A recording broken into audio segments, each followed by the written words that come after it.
Channel Rupali, voice of Bangladesh.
পেয়ালার music শুনে ঢাকা দোহার থেকে আগত শেখ সেলিম বাবাজি 500 টাকা পুরস্কার করেছে, তার প্রতিও ভালোবাসা রাখি।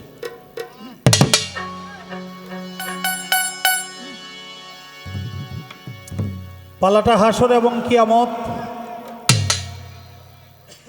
বাংলাদেশের সুনামধন্য গায়ক, দেশে এবং দেশের বাহিরেও যার অনেক সুনাম খ্যাতি, যার তুলনা সে নিজেই নাম তার কাজল দেওয়ান। তাকে কিয়ামতের ভূমিকায় আমি প্রশ্ন করেছিলাম, আল্লাহ এত সুন্দর করে পৃথিবী বানাইলো, আবার ভাঙবো কে? আচ্ছা, পৃথিবীটা ধ্বংস করলে আল্লাহর লাভটা কি? ধ্বংস যদি না করতো তাহলে আল্লাহর ক্ষতিটা ছিল কি? জবাব দিছে, আলহামদুলিল্লাহ, আমার এখানে কোনো কথা নাই, না থাকলেও যে কথা ভিতর থেকে পেঁচায় পেঁচায় আসে।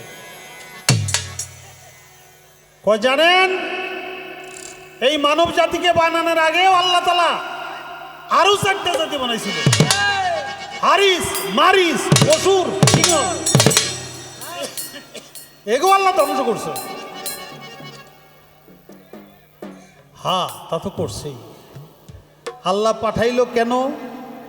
আমি কোথায় ছিলাম, এখানে এলাম, 2 দিন পরে আবার কোথায় যাব, কে আমারে পাঠাইলো, আমার কর্মটা কি, আমার যে মালিক সে মালিকটা কে, আমাকে চিনতে হবে, জানতে হবে। না হইলে আইলাম আর গেলাম, খাইলাম আর হইলাম, দেখলাম শুনলাম, কিছুই বুঝলাম না। এই শ্রেণীর যখন হয় তখনই ধ্বংস হয়ে যায়। আর আমার ভিতর থেকে খালি ধাক্কায়, আবুল আবুল রে তুই একটু কাজল দেওয়ান রে জিগে।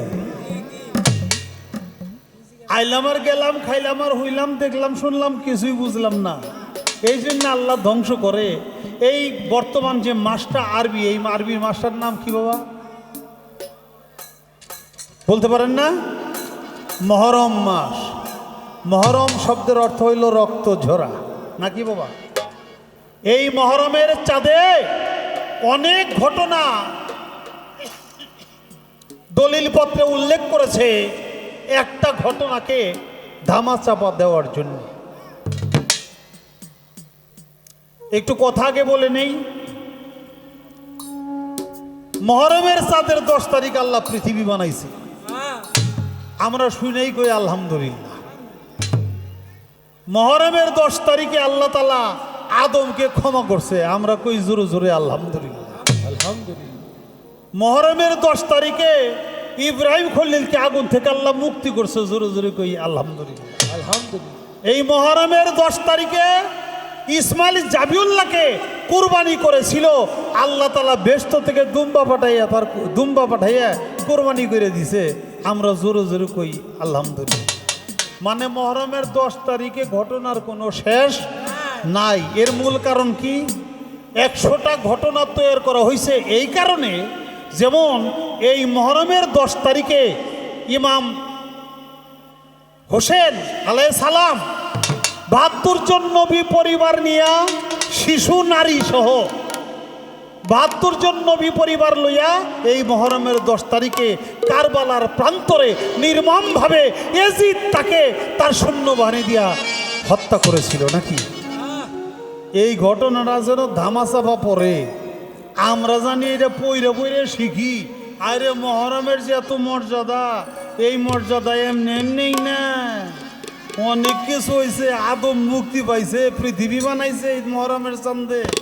ইসমাইল জাবিউল্লাহর কুরবানি হয়েছে মহরমের 10 তারিখে। ইউনুস নবী মাছের পেটটা উদ্ধার হয়েছে, ইসমাইল জাবিউল্লাহ কুরবানি হয়েছে। ইব্রাহিম খলিল আগুন থেকে মুক্তি পাইছে।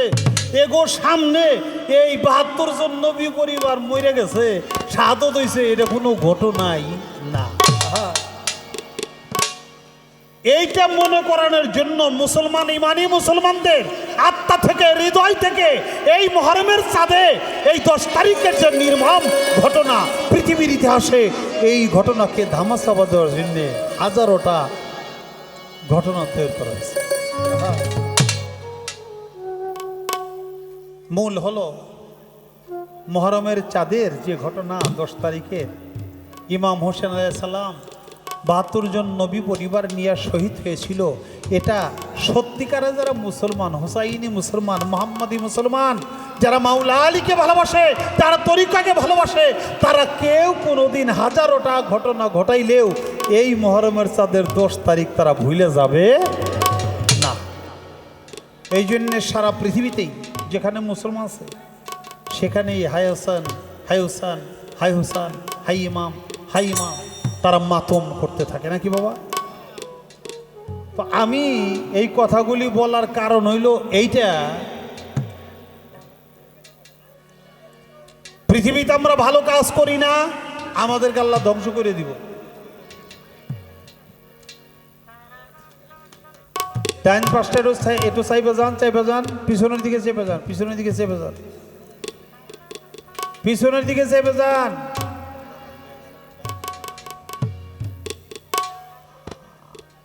আপনারা যদি কথা কোন আমার কিন্তু আজকে খুব বড় বিপদ। গান গাইয়ে তারপরে যন্ত্রপাতি থামাইয়া কয় এই যে সরকার, এই যে এইরকম নীরবতা চাই। আপনার গানে যদি এরকম নীরবতা থাকে তাহলে আমি আপনার নাম্বার দিব। মাস্টার রে, ওরে আবার মাস্টার রে, হ্যাঁ মাস্টারই তো নাম্বার দেয় নাকি, ছাত্র তো নাম্বার দিতে পারে না, তাইলে আমার সে স্যার না, স্যার রে। এই যে আমারে যে মানুষের কথা কইতেছে, এটা তো আমি ওই রকম রাখতে পারলাম না, আমি পাবো কি, আমার কোনো নাম্বার আছে? তবে শেষ কালে এটা কথা কইয়া যাইব, ওটা বাকি রইছে, নাম্বার আমি পাবো না এটা আমি জানি। কারণ আমি ওই উস্তাদের ভালো কোনো ছাত্র না, আর মাস্টারেরও ভালো কোনো ছাত্র না। আমার মুর্শিদ কেবলারও ভালো একটা গোলাম আমি হইতে পারি নাই। অতএব কারণে আমার ভাগ্যে কোনো নাম্বার নাই, এটা আমি জানি।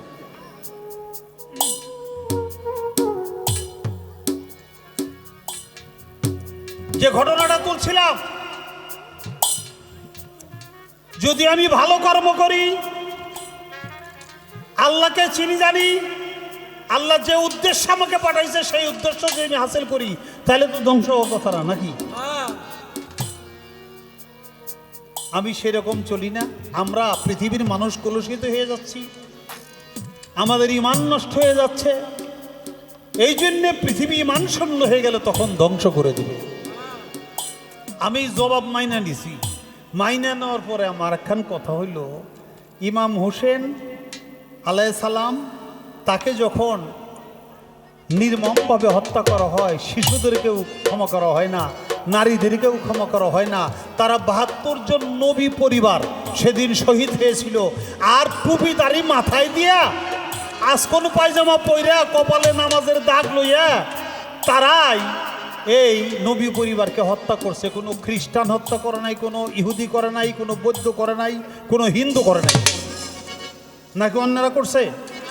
পড়ে নাই? কারবালার প্রান্তরের নির্মম ইতিহাস হলো 32 জন নবী পরিবার শহীদ হয়েছে, যা নিয়া মদিনা থেকে সে দামেস্কের পথে রওনা করেছিল কারবালার প্রান্তরে মানুষদেরকে বায়াত করার জন্য। আর এজিদের সৈন্য সংখ্যা ছিল 32,000। সে পরিকল্পিতভাবে তাদেরকে কৌশল করে ডাইকে নিয়ে হত্যা করছে। তা আমি দুনিয়ায় ভালো কাজ করি না, তাই আমারে ধ্বংস করবে। আইলামের গেলাম, কাইলামার হইলাম, দেখলাম শুনলাম, কিছুই বুঝলাম না। তা আমার প্রশ্নটা হইল, 72 জন নবী পরিবার যে সেদিন শহীদ হইল কারবালার প্রান্তরে, এই শহীদ পৃথিবীর ইতিহাসে এত বিরল যে পৃথিবী যতদিন থাকবে ততদিন পর্যন্ত এই ইতিহাস মানুষ ভুলবে না। দেওয়ান সাহেব, নবী পরিবাররাও কি আইলাম আর গেলাম, খাইলাম আর হইলাম, দেখলাম শুনলাম, কিছুই বুঝলাম না, এই দলের না তারা সত্যিকারে আল্লাহওয়ালা? যদি আল্লাহওয়ালা হয়ে থাকে তাহলে সেদিন নবী পরিবারকে এইভাবে সমূলে ধ্বংস করে দেওয়ার কারণটা? আচ্ছা, কথা তো একটার মধ্যে আর একটা ঢুকে যায়, আমি করবো কি? আপনারা একটা কথা জবাব দিবেন। মনসুর হাল্লাস রহমতুল্লিল আলাইহি, সে কি আল্লাহর ওলি ছিল না? ছিল, নিঃসন্দেহ ওলি ছিল। তো যদি নিঃসন্দেহ ওলি থাকে, সে আবাদত করতে করতে করতে করতে ফানাফিল্লা বাকাবিল্লার স্তরে যখন গেছে, হুজদারে দম নিগাবারে কদম সবরদের তন খেলেন্দারঞ্জমান মোরাকাবা মুশাহেদা মুবাশশিকা মুআয়না ফানাফি শায়খ ফানাফির রসুল ফানাফিল্লা, অতঃপর বাকাবিল্লা। বাকাবিল্লা হলো আল্লাহর জাতের সাথে মিশে যাওয়া। এবাদতের মাধ্যমে আল্লাহর জাতের সাথে মিশে যাওয়া, খোদাকে নিজের মধ্যে প্রতিষ্ঠিত করে সে বলছিল আইনাল হক, আমি খোদা, আমি খোদা, আমি খোদা। সেই মনসুর হাল্লাজ রে কাজীর দলেরা কাফের ফতোয়া দিয়ে তার শরীরের চামড়া উঠে নিছে, নিছে না? তাইতে কি শেষ হয়েছে? শেষ করে না, তারা কাইটা কেটে 70 ভাগে ভাগ করছে। 70 টুকরা থেকেই কয় আইনাল হক, আইনাল হক, আইনাল হক, আমি খোদা, আমি খোদা। আরে কয় কি রে? আগে তো এক মুখে কইতো, তাও তো একটা মানানস হয়েছিল। কাইটে 70 ভাগে ভাগ করছি, 70 টুকরা থেকে কয় আইনাল হক। ওরে রাখা যাবো না, আগুন জ্বালাই দে। আগুন জ্বালাইয়া মাংসের টুকরাগুলি পুরাইয়া ছাই বানাই দিছে। এখন পুরা ছাইতেও কয় আইনাল হক, আইনাল হক, আইনাল হক। অবসর সাগরের মধ্যে নিক্ষেপ করেছে, পুরা কয়লা থেকেও কয় আইনাল হক, আইনাল হক। সে জাতে খোদারা হয়ে গেল, খোদার জাতের সাথে মিশে গেল মনসুর হাল্লাস। তারে কাইটা কাইটা টুকরা কইয়া তারপরে আগুন দেয়া পুরাইয়া ছাই বানাইয়া দিল। তারে যে ধ্বংসটা করলো, সে তো খোদা, জাতে খোদা হয়ে গেছিল। তাকে ধ্বংস করার কারণটা কি? আমি প্রশ্ন দুইটা আগে করে নিলাম। তারপরে আমাকে প্রশ্ন করছে আল্লাহ তাআলা, একটা প্রশ্ন করবে হাসরের মাঠে সমস্ত বান্দাদেরকে উদ্দেশ্য করে। সেই প্রশ্নটা কি, জবাবটা কি? তারপর আরো 5টা প্রশ্ন করবে, সেই 5টা প্রশ্ন কি, জবাবটা কি? আমি একটা গান করব, এ নিয়ে একটা গান লেখা আছে আমার, সে গানের মধ্যেই জবাবটা হয়ে যাবে, যদি আপনারা মেহরবানি করে শোনেন।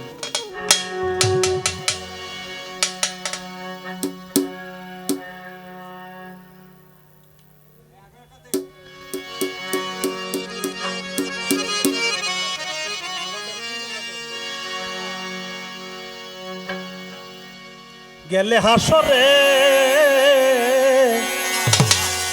জিগাইবে আল্লাহ পরওয়ারে,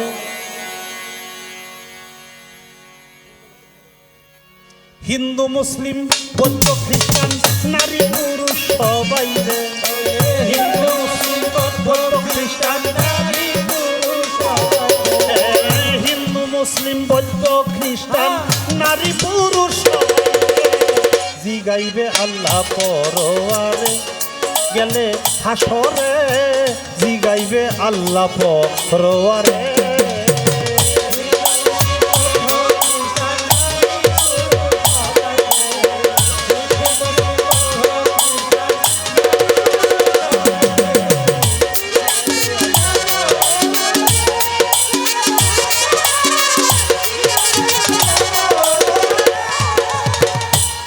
দিয়েছিলাম জীবন যৌবন তা দিয়ে করেছ কি? কোন পথেতে ব্যয় করেছ তোমার সাধের জীবন কি? দিয়েছিলাম জীবন যৌবন তা দিয়ে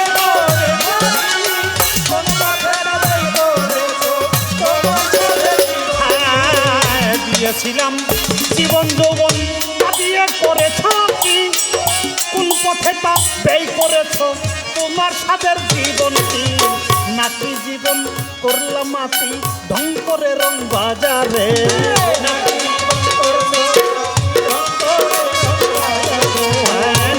জীবন করছো মাটি ঢং করে রং বাজারে? জিগাইবে আল্লাহ পরবারে গেলে হাসরে, জিগাইবে আল্লাহ পরবারে।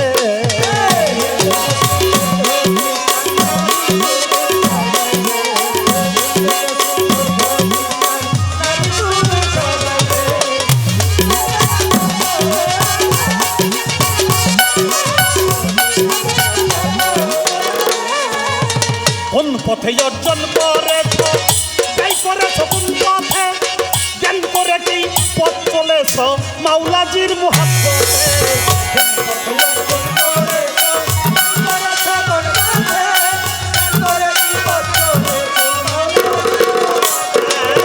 কোন পথে অর্জন করেছ ব্যয় করেছ কোন পথে?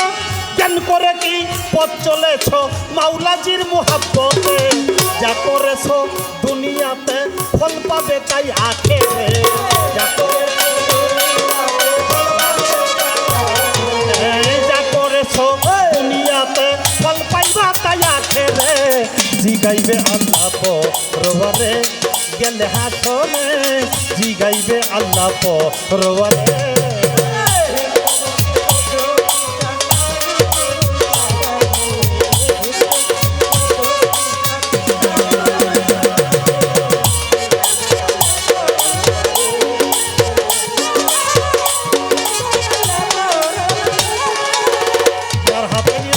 জগৎ ধনী গরিব সব জনা, নিজে ঠকেও পায় আনন্দ অন্যের যে ঠকায় না। যার হাতে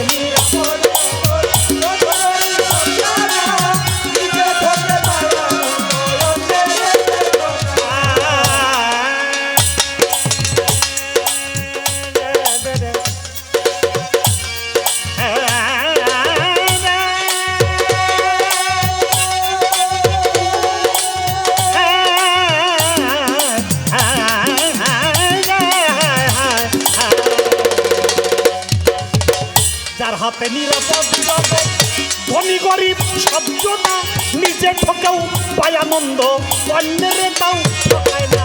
তার হাতে নিজেই রব্বানা পানি দিবে কাউসারে।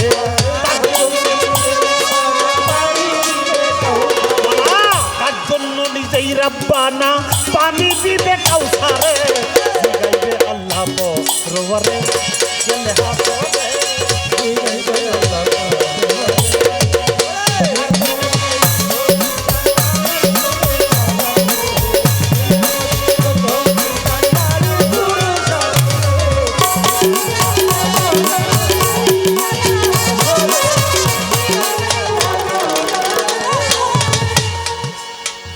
মানিকগঞ্জের আবুল বলে আমার কিছুই হলো না, লোক দেখানো এবাদতে ধোঁকাবাজির কারখানা। মানিকগঞ্জের আবুল বলে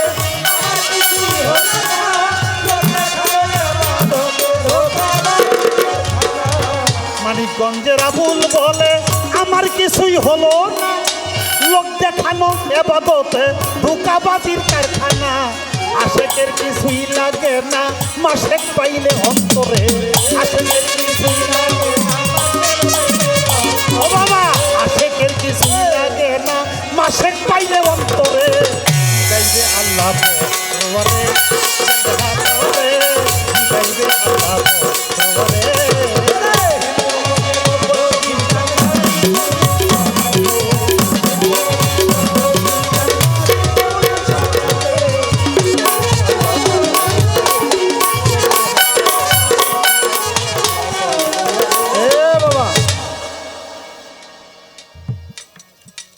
আল্লাহ যদি মুসলমানদের ডাক দিয়া কয় সামনে দুর্গা পূজা,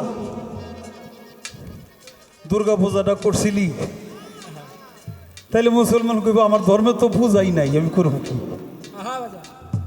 অনুরূপ যদি কোনো হিন্দু ভাই দাদারে জিজ্ঞাসা করে আসরের নামাজ কি তুই পড়ছিলি না কাজা করছিলি, হে কইব আমার ধর্মে তো নামাজই নেই, আমি করব কি?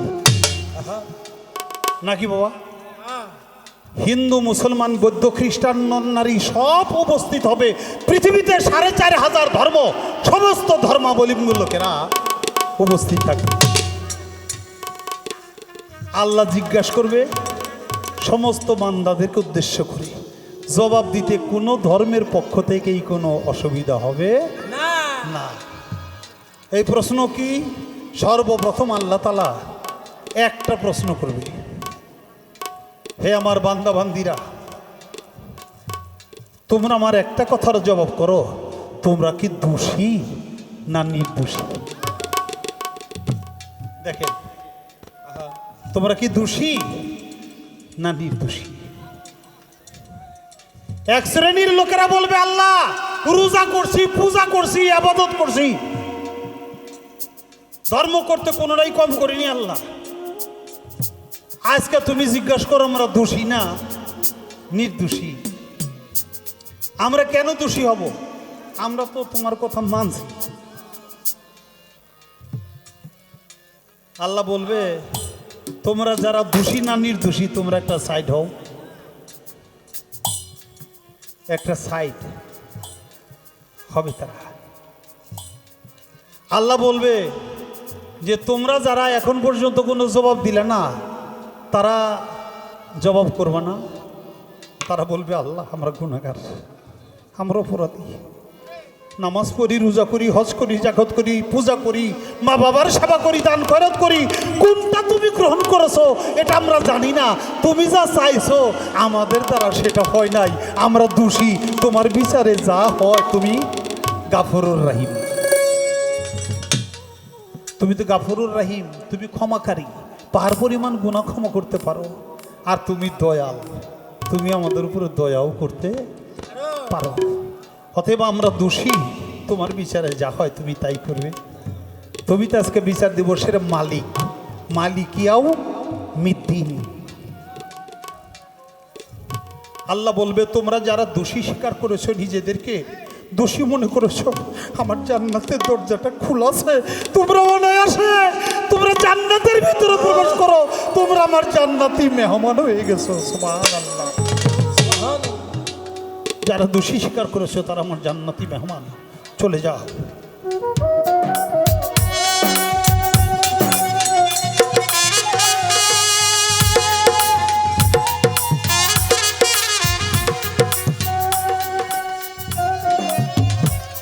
বাবা, হাজির বান্দার কোনো গুনাহ থাকে না, হাজির বান্দার কোনো দোষ থাকে না। আপনি কোর্টে যদি হাজিরা দিতে না যান আপনার সময় মতো, ডেট মতো, আপনার জামিন ক্যান্সেল হয়ে যাবে। যাবেন হাজির হয়েছেন, আবুল 1 নম্বর আসামি, আবুল আছে, আবুল সরকার আছে, কোর্টে যে হাত জোরত করে বলতে হয় হ্যাঁ স্যার আমি আছি, নাকি আমার জামিন ক্যান্সেল করবে না। হাজির নাই, না থাকার কারণেই আমার জামিন নেওয়ার পরেও আমার ক্যান্সেল করে আমাকে আবার পরোয়ানা পাঠাবে। তেমনি আল্লাহর দরবারে যারা গুনাহগার, নিজেকে গুনাহগার বলে স্বীকার করবে, আল্লাহ বলবে আমার জান্নাতের দরজা খোলা, বিনে বিচারে তোমরা জান্নাতের মেহমান হয়ে যাও, জান্নাতে চলে যাবে। আর যারা নাকি নিজেরা ইবাদত বন্দেগী করছে, এর অহংকারটা করছে যে আমরা তো ইবাদত করছি, আমরা দোষী হব কেন, তারা বলবে আল্লাহ এটা তোমার কেমন বিচার? যারা নিজে বলতেছে নিজে মুখে আমরা দোষী, হ্যাঁ গো তুমি জান্নাতে পাঠাও, আমরা ইবাদত বন্দেগী করছি, আমাকে তুমি জান্নাতে যাইতে কও না। এই উত্তপ্ত বালুর চর, বালুর মাঠ, হাসরের মাঠ তো বালুর মাঠ, আর মাথার সোহাত উপরে সূর্য টকবক করে আমাদের মাথার মগজগুলো ফুটতেছে, আর তুমি আমাদেরকে জান্নাতে যাইতে না কইয়ে হ্যাঁ গো জান্নাতে যেতে কইলে ঠিক আছে আল্লাহ, তুমি আবার জিজ্ঞাসা করো, আমরা দোষী স্বীকার করো, আমরা তো আমরা এখানে থাকতে চাই না, আমাকে জান্নাত দাও। আল্লাহ কইব ঠিক আছে, তোমাদেরকে আমি প্রশ্ন করব থেকে একটা না, আগে একটা প্রশ্নের জবাব যারা দিছে তারা জান্নাতি হয়ে গেছে, এবার তোমাদেরকে 5টা প্রশ্ন করব, যারা জবাব দিতে পারবে তারা জান্নাতি হয়ে যাবে, আর যারা জবাব দিতে পারবে না তাদের জন্য আমার জাহান্নাম ভরে দিবে। একটা জায়গায় এখন 5টা প্রশ্ন। 5টা প্রশ্ন কি? আল্লাহ বলবে, হে আমার বান্দা বান্দিরা, আমি তোমাদেরকে একটা জীবন দিয়েছিলাম, সেই জীবনটা তোমরা কোন পথে পরিচালনা করেছো? সৎ পথে না অসৎ পথে? শত চেষ্টা করলে ও অসৎ পথে চইলে সৎ পথের কথা বলা যাবে না, বলতে পারবো না, চুপ হয়ে যাবে। আল্লাহ বলবে, দ্বিতীয় প্রশ্ন, হে আমার বান্দা বান্দিরা, তোমাদের প্রত্যেকের জীবনে একটা যৌবন দিছিলাম, সেই যৌবনটা তোমরা কোন পথে ব্যয় করছো? হালাল পথে না হারাম পথে ব্যয় করছো? জবাব দেওয়া যাবে না।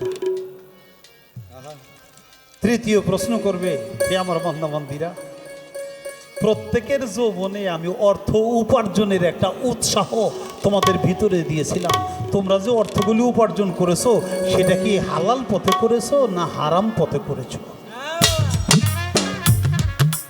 লাজবাব, জবাব থাকবে না।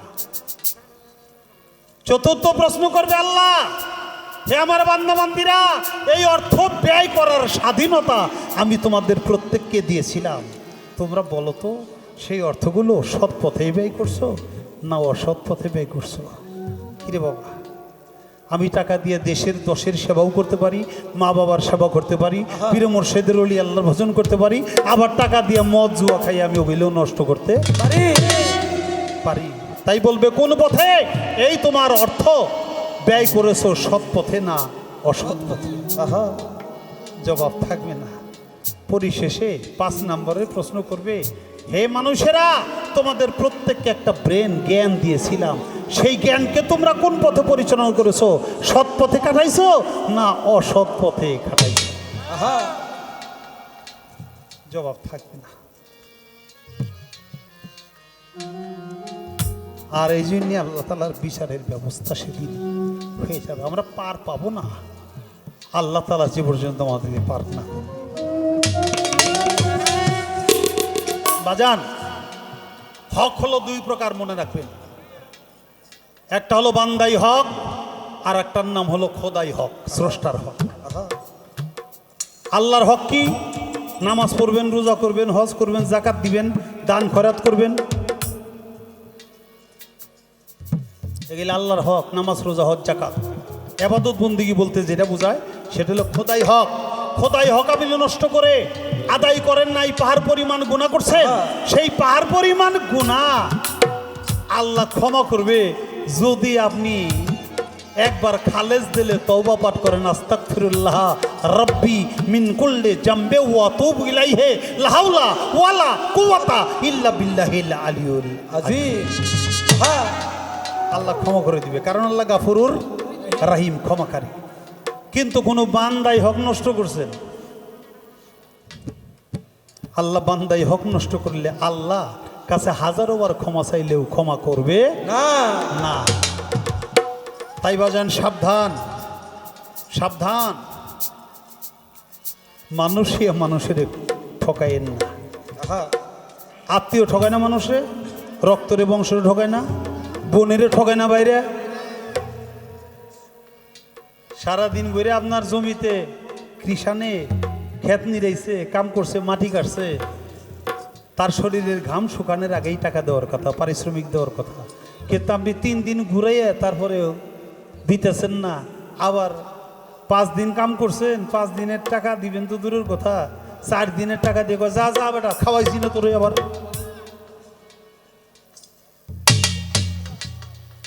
কিরে বাবা, আছেন এরকম লোক? আছে। এটা হলো বান্দাই হক। যার যদি কোনো বান্দাই হক নষ্ট করেন, আল্লাহ তাআলার কাছে 1000 বার ক্ষমা চাইলেও আল্লাহ ক্ষমা করবে না, যতক্ষণ পর্যন্ত ওই বান্দা আপনাকে ক্ষমা না করবে। একটু আস্তে, আমি কথা বলতেছি, খারাপ লাগতেছে? স্যার স্যার আমি কোনো নাম্বার পামু?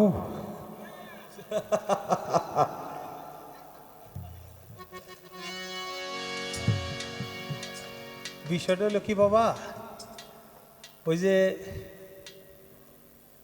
বাদাম খাই না, আহ, এ তোর বাদাম ভালো না মন্দ রে? হ্যাঁ দেখি তো, খাইতেছি। বাজার এ তোর বুট কি নরম না গরম? দূরে মুখ দিয়ে খাইলাম, হ্যাঁ এদের ভালো না, যা আমার খাওয়া হইলো, এটা নিলাম না। এলে একটা বাটপারি কি, আর একটা হইলো বাদাম কিনছেন 10 টাকার, তার 3 টাকার ফাউই খেয়ে ফেলাইছে। হ্যাঁ, খায় না এরকম? শুধু হ্যাঁ খায় না, আবার বাদাম যে কিনবেন ওর যে মাইফে দেয়, মাফার মধ্যে আবার হ্যাও কম দিয়ে দেওয়া হয়। তাইলে যে খাইলেন হ্যাও ঠকাইলেন, যে বেচলো হ্যাও ঠকাইল। কারো মাপ আছে? না কারো মাপ নাই। আল্লাহর একজন অলির কথা মনে হয়েছে, আউলিয়াদের সর্দার হজরত বু আলী কলন্দার রহমতুল্লাহ আলাই, শাহ বু আলী কলন্দার। আউলিয়াদের সমাবেশ, সেই সমাবেশে গুরুত্বপূর্ণ তত্ত্ব কথা আলাপ আলোচনা করে। এ সময় ছোট্ট একটা টেনিস বল, এই বল এসে একটা আউলিয়ার মাথায় লাগছে।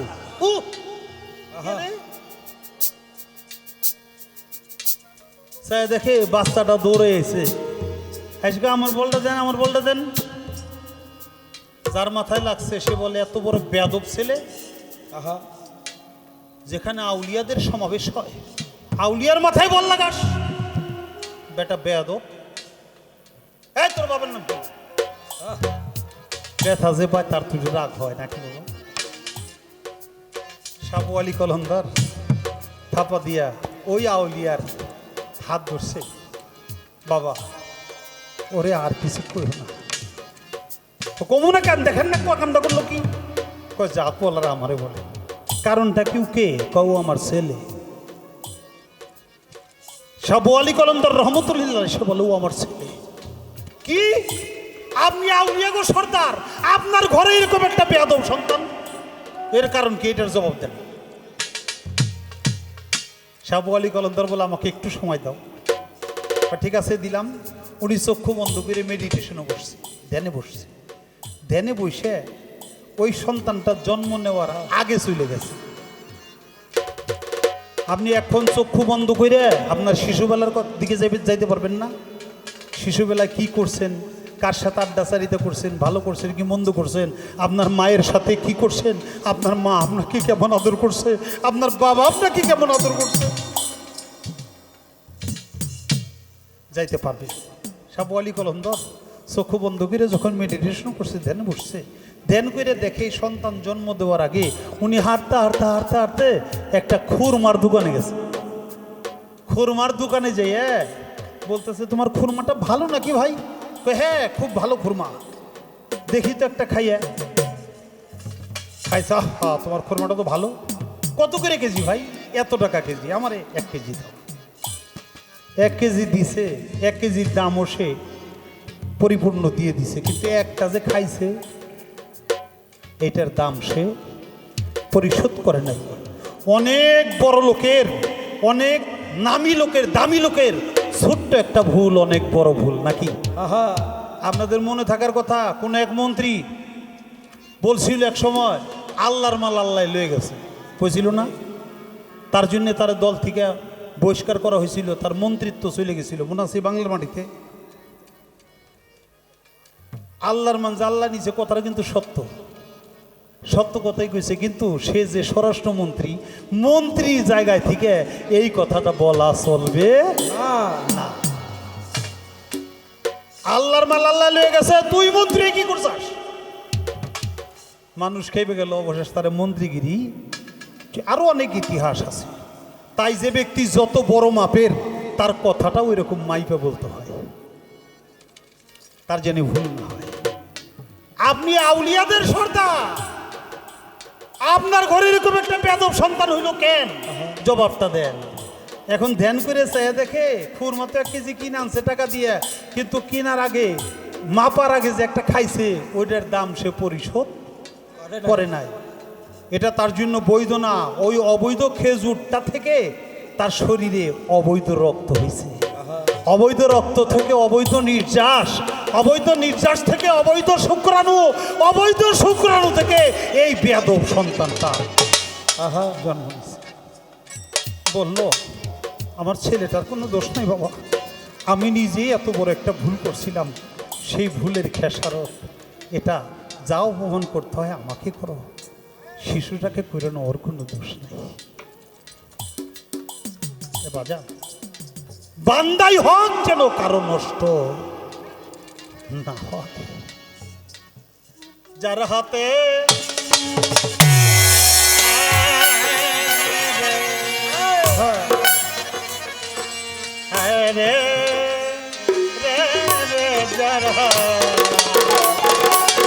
যার হাতে নিরাপদ জগৎ, ধনী গরিব শব্দ না, নিজে ঠকেও পায় আনন্দ, অন্যের ঠকায় না। যার হাতে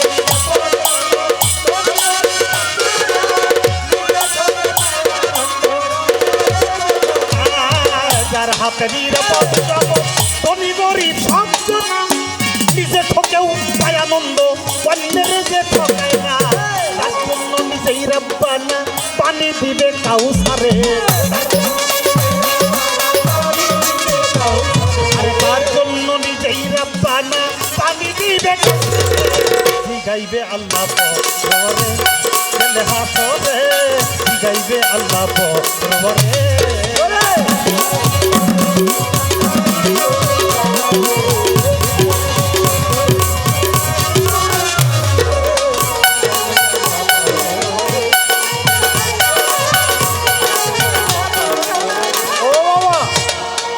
জনমরে কয়ে গেলাম, আমি যে কত মানুষের ঠকাইছি, আমার কিছু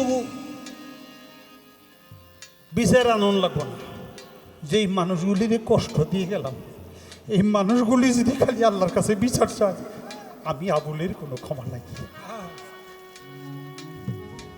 গান গাই মানুষ ভালোবাসে, টাকা দিয়ে বায়না করে আনে, রাস্তা দিয়ে হাঁটি মানুষ সালাম করে, কদম বুঝি করে, হাত নিয়ে চুমা খায়, জোর করে পকেটে টাকা দিয়ে দেয়। এই ভালোবাসায় যে মূল্যটা, সেই মূল্যটা আমি দিতে পারলাম না। শুধু যদি আল্লাহর কাছে বলে, আল্লাহ এত ভালোবাসছিলাম আবুল রে, সে আবুল এই ভালোবাসার মর্যাদাটা দেয় নাই, আমার কোনো অস্তিত্ব থাকবে না। মানিকগঞ্জের আবুল বলে, আমার কিছুই হলো না, হলো না, হলো না, হলো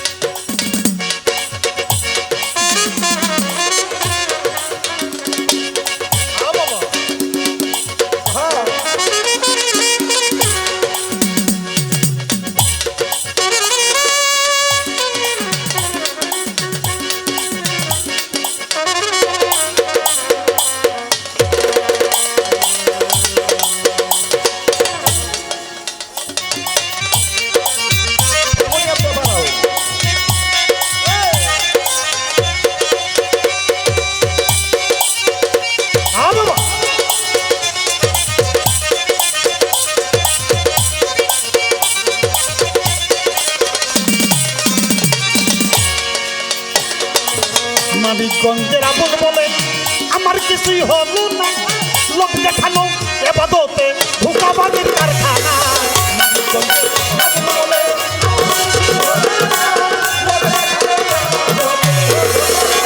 হ্যাঁ, মানিকগঞ্জের আবুল বলে, আমার কিছুই হলো না, লোক দেখানো এবাদতে ধোঁকাবাজির কারখানা। আশেকের কিছুই লাগে না, মাসে পাইলে অন্তরে, আরে আশেকের কিছুই লাগে না, পাগলি মা পাইলে অন্তরে। গাইবে আল্লাহ পরবারে।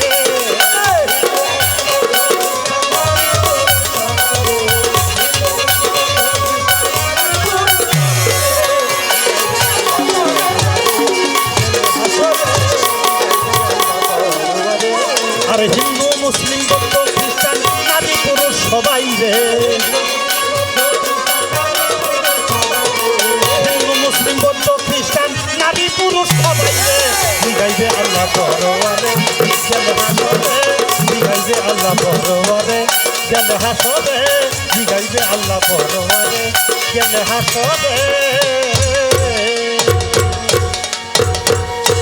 জিগাইবে আল্লাহ পরওয়ারে।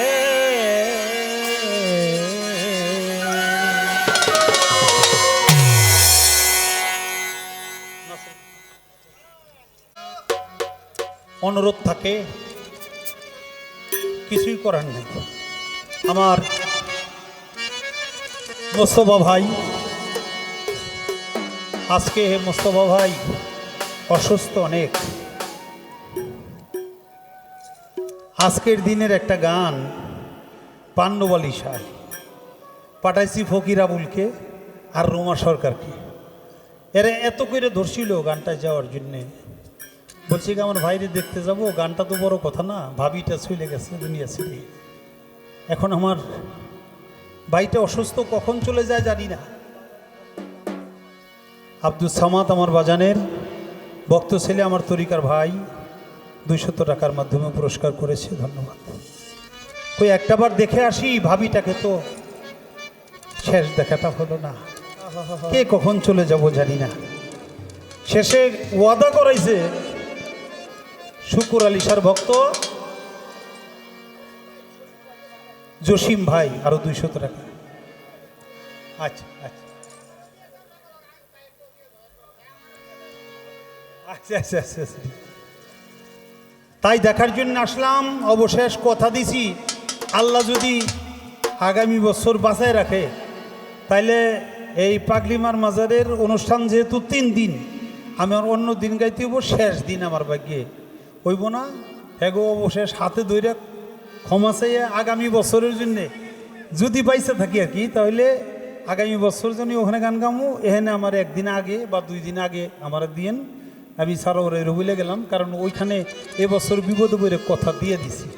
হ্যাঁ, তো আল্লাহ যদি বাঁচায়, না বাঁচাইলে আল্লাহ যদি না চায় তাহলে তো আর আমরা গাইতে পারবো না কোনো জায়গায়। কথাটা দেওয়া কে শেখ সেলিম দোয়ার থেকে আগত বাবাজি 500 টাকা পুরস্কার করেছে। এখন সেই আমার মোস্তফা বাবার সন্তান, হ্যাঁ আচ্ছা যে দিন দেন, হ্যাঁ আল্লাহ যদি বাঁচায় তখন আসবো। তার ঘরে থেকে অনুরোধ হলো, তার বাচ্চা বলছে নাচের পুতুল গানটা গাইতেই হবে। তো বাধ্য হয়ে আমি সে গানটা, এই আল্লাহ ভাই, নাচের পুতুল কি? আল্লাহ তালা কাউরে দিয়ে যারা দিয়ে যা করায় আমাকে তাই করতে হয়। এই যে দেখেন না, সারোয়ার ফকির, মোস্তফা ফকির, এরা সবাই মাথায় লাল পাগড়ি বাঁধে, গামছা বাঁধে, কি সুন্দর মজা করে ঘুরতেছে। আমাকে মাথায় নাই, অন্য বছর আসিল, এই বছর নাই, জানি না। হ্যাঁ, তারপরে হইলো একজনরে দিয়ে গাওয়ায়, 10 জনরে দিয়ে শোনায় নাকি, একজনরে দিয়ে বেচায়, 10 জনরে দিয়ে কিনায়। আল্লাহ যারে দিয়া যা করায় আমাকে তাই করতে হয়, নিজের ইচ্ছা আমরা কেউ কিছু করতে পারি না। এই জন্য আমার এই গান, আমি একা নাচার পুতুল, আমি এক নাচার পুতুল, আমরা একা একা নাচি না, একা একা নাচি না। চন্নি নাচাও চন্নি, আরে চন্নি নাচাও চন্নি, নাচি না না নিজে বাঁচি না। আমরা আল্লাহ নাচের পুতুল, আমরা সবাই নাচের পুতুল, একা একা নাচি না, কেউ একা একা নাচি না। চন্নি নাচাও চন্নি নাচি, চন্নি নাচাও চন্নি নাচি না না নিজে বাঁচি না। আমি একা নাচের পুতুল, আমি একা নাচের পুতুল, একা একা নাচি, কেউ একা একা নাচি না।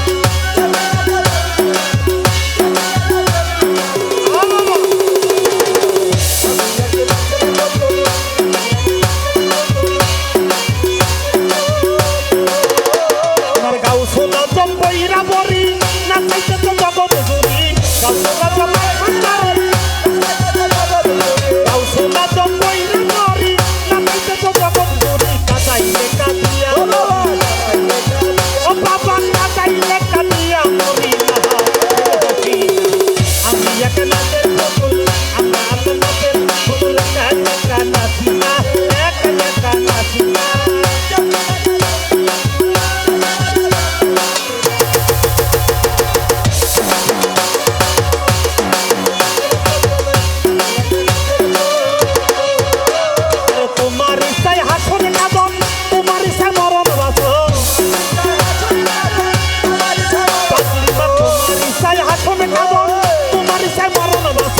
রাজপুত কাকার ছিঁড়া বটন, আরে রাজপুত কাকার ছিঁড়া বটন নিজের সাথে সাজি না।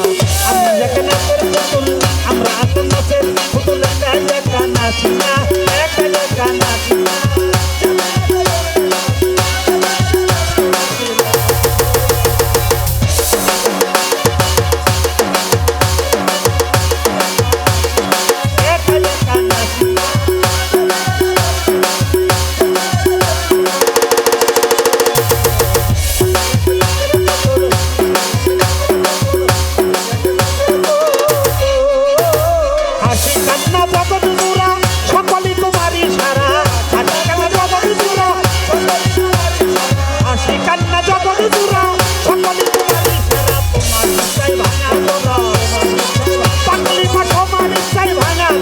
আমি কারো বুঝি না, আমি একা নাচের পুতুল, আমি একা নাচের পুতুল, একা একা নাচি না।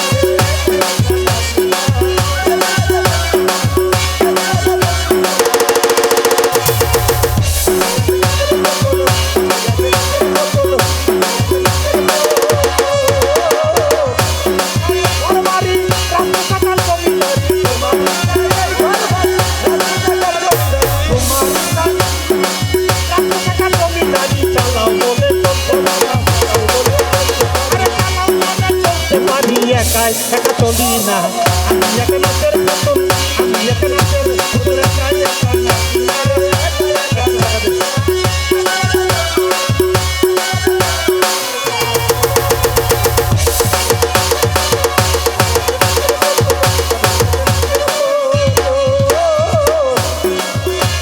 হাসি কান্না জগৎ জোড়া সকলই তোমারই সারা, হাসি কান্না জগৎ জোড়া সকলই তোমারই সারা। তোমার ইচ্ছায় ভাঙা গড়া, পাগলি মা তোমার ইচ্ছায় ভাঙা গড়া, আমি একা নাচের পুতুল, আমি একা নাচের পুতুল, একা একা।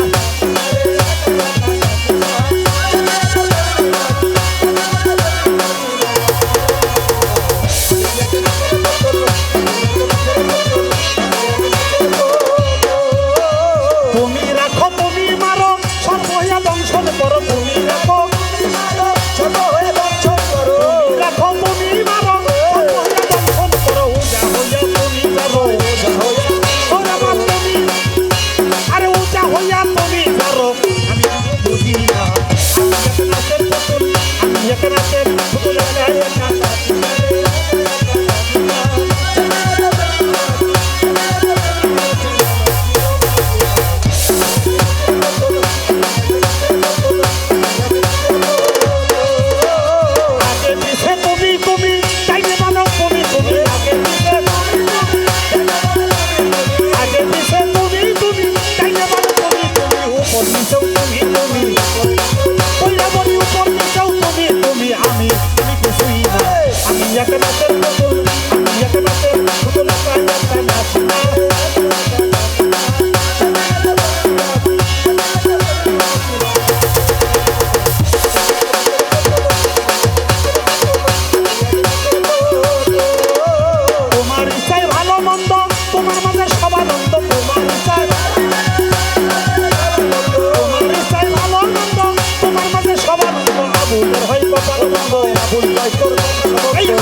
দুঃখ পাইলে খুশি না, আমি এক নাচের পুতুল, আমি এক নাচের পুতুল, একা একা নাচি না।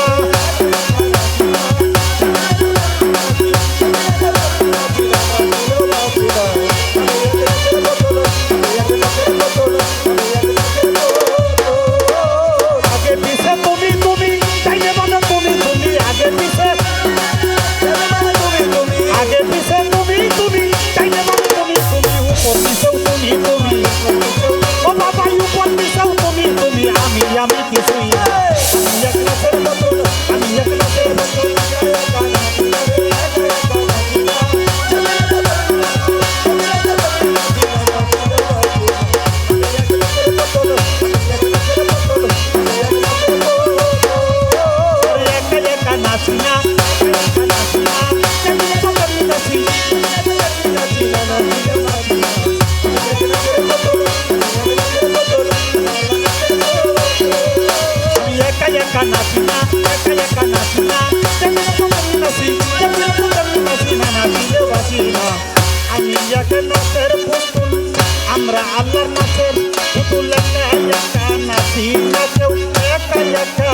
বাসি না, যেমনি নাচো তেমনি নাচি, যেমনি নাচো তেমনি নাচি না, না দিলে বাসি না।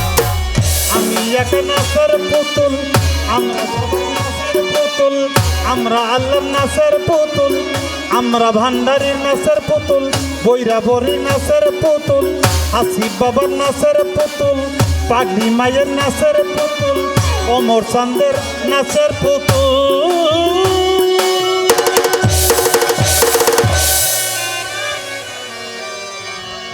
অনেকটা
বলে স্যার আমার নাম্বার কত দিবেন, পরীক্ষা শেষ হোক,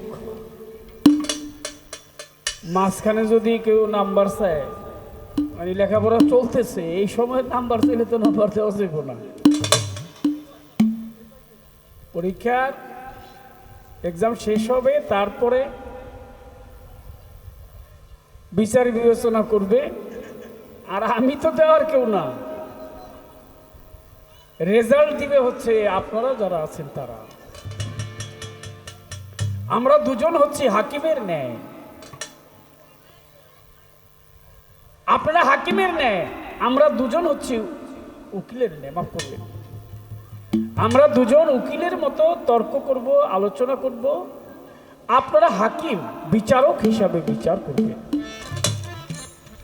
রেজাল্ট আসবে আপনাদের মন থেকে। কি সকালবেলা চায়ের দোকানে বসবে, গাজীপুরের আশেপাশে দূর থেকে যারা আসছে, গতরাত্রে গাজীপুরা পাগলিমার দরবারে গান হয়েছে, প্রখ্যাত গায়ক মানিকগঞ্জের আবুল সরকার সাহেব আসছিলেন, সাথে কাজল ছিল।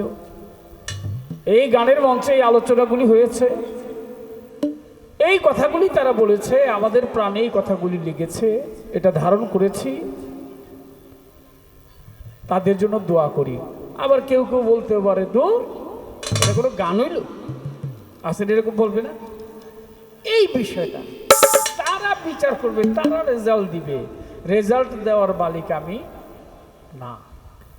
আমি সরকারকে কথাটা বললাম, আমরা দুজনই গান করতে আসছি, আপনি যেভাবে আসছেন আমিও সেইভাবে আসছি, আপনিও কন্ট্যাক্ট করে আসছেন টাকা নিয়ে, আমারও যৎসামান্য ডাল ভাতের পয়সার ব্যবস্থা গানের মাধ্যমেই। এইখানে কথাটি রাখলাম, আমি ভিন্ন দিকে যাইতে পারতাম, আমার অভ্যাসে এটা নাই। গত মঞ্চে তিনি একটি প্রশ্ন করেছিলেন আমার কাছে, আল্লাহ যে পৃথিবী গড়বেন, ধ্বংস করবে, এতে আল্লাহর লাভ ক্ষতি কি? দোজকিরা যখন দোজকে যাবে, বেহেশতিরা যখন বেহেশতে যাবে, সর্বশেষ যে ব্যক্তি দোজক থেকে জান্নাতে যাবে, ওই জান্নাতে যাওয়ার যে লোকটা তাকে দোজক থেকে বাহির করবে, তাকে জিজ্ঞেস করবে তোমার কাছে কেমন লাগতেছে?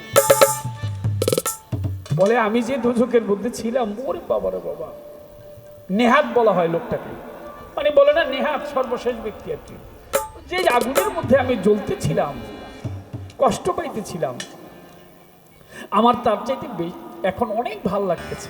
বলে তোমাকে আরো সামনে ভালো জায়গায় নেওয়া হবে। বলে আর ভালো জায়গার দরকার নাই, আমি যেখানে আছি আমি এখানেই ভালো আছি। আল্লাহ পাকে ওই নেহাত বলবে আল্লাহকে যে তুমি কি আমার সাথে মস্কারা করো? আল্লাহ নাকি তখন হেসে দিবে। আল্লাহর সন্তুষ্টি এটা, আল্লাহর লাভ এটা। যদি কোনো লোক ভালো কাজ করে ভালো স্থানে যেতে পারে, আল্লাহ পাক তার জন্য সন্তুষ্টি থাকে। আর যদি কোনো লোক পাপ কার্য করে মন্দ কাজ করে, আল্লাহ পাক তাকে তিরস্কার দেয়। এটাই আল্লাহর লাভ আর লস। প্রশ্ন করেছে নতুন করে দুটি, আগে একটি গান রাখি, তারপর যতটুকু না বললেই চলে না ততটুকু বলার চেষ্টা করব। ভুল ত্রুটিগুলি ক্ষমা চাই, দোয়া চাই, সকলের দয়া চাই। ধন্যবাদ সবাই।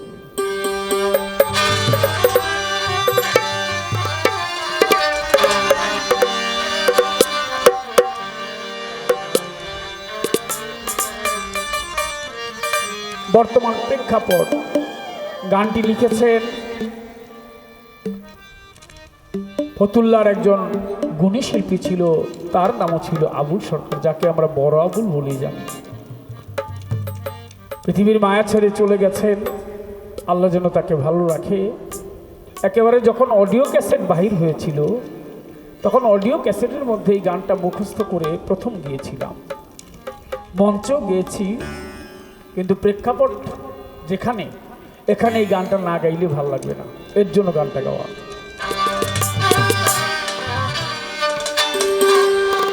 ও মুমিন ভাই, নাই বেলা নাই, কিয়ামতের কাল এসেছে ভাই রে, আখিরি জামানা এসেছে।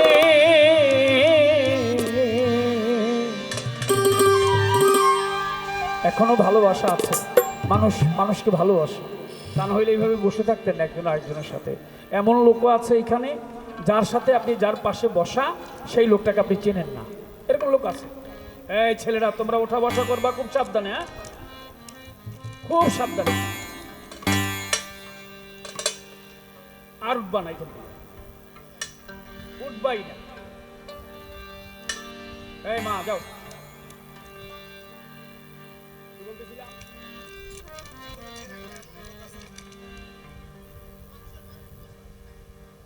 এমন লোকটা আজকে গান শুনতেছেন একসাথে দাঁড়িয়ে, ওই লোকটাকে আপনি চেনেন না, অথচ আপনি তার সাথে দাঁড়িয়ে আছেন। এখনো মানবতা আছে। এমন একটা সময় আসবে, একজন আরেকজনের দিকে ঝাঁপায়া পড়বে, দাঁড়াইতে দিবে না। এখনো তো একটু একটু দাঁড়ানো যায়। ও মুমিন ভাই, নাই বেলা নাই, কিয়ামতের কাল এসেছে ভাই, আখিরি জামানা এসেছে। কিছু কিছু মানুষ মানুষের নীতি ভুলেছে। কথা ঠিক না ব্যাঠিক? মানুষ মানুষের নীতি ভুলেছে। কিয়ামতের কাল এসেছে, আখির জামানা এসেছে, মানুষ মানুষের নীতি ভুলেছে, মানুষের নীতি ভুলেছে।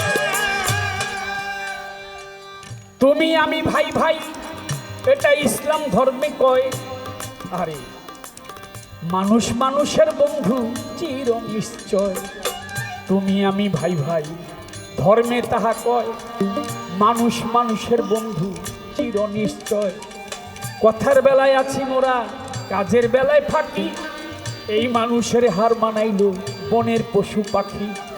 কথার বেলায় আছি আমরা, কাজেতে সব ফাঁকি। মানুষের হার মানাইল বনের পশু পাখি। দেখেছি ভারতের ছবি, তেরে মেহেরবান, অমানুষের চেয়ে কুকুরটা অতি মহান। দেখেছি ভারতের ছবি, তেরে মেহেরবান, অমানুষের চেয়ে কুকুরটার অভিনয় অতি মহান। আমি দেখেছি পড়েছি কত, শুনেছি দ্বিগুণ, ভাই হইয়া নিজের হাতে ভাইরে করছে খুন। দেখেছি পড়েছি আমি, শুনেছি দ্বিগুণ, ভাই হইয়া নিজের হাতে ভাইরে করছে খুন। বুঝি লাগলো আগুন জ্বলছে, আরে লাগলো আগুন জ্বলছে আগুন। আগুনের কথাই আমার দয়াল নবী বলেছে।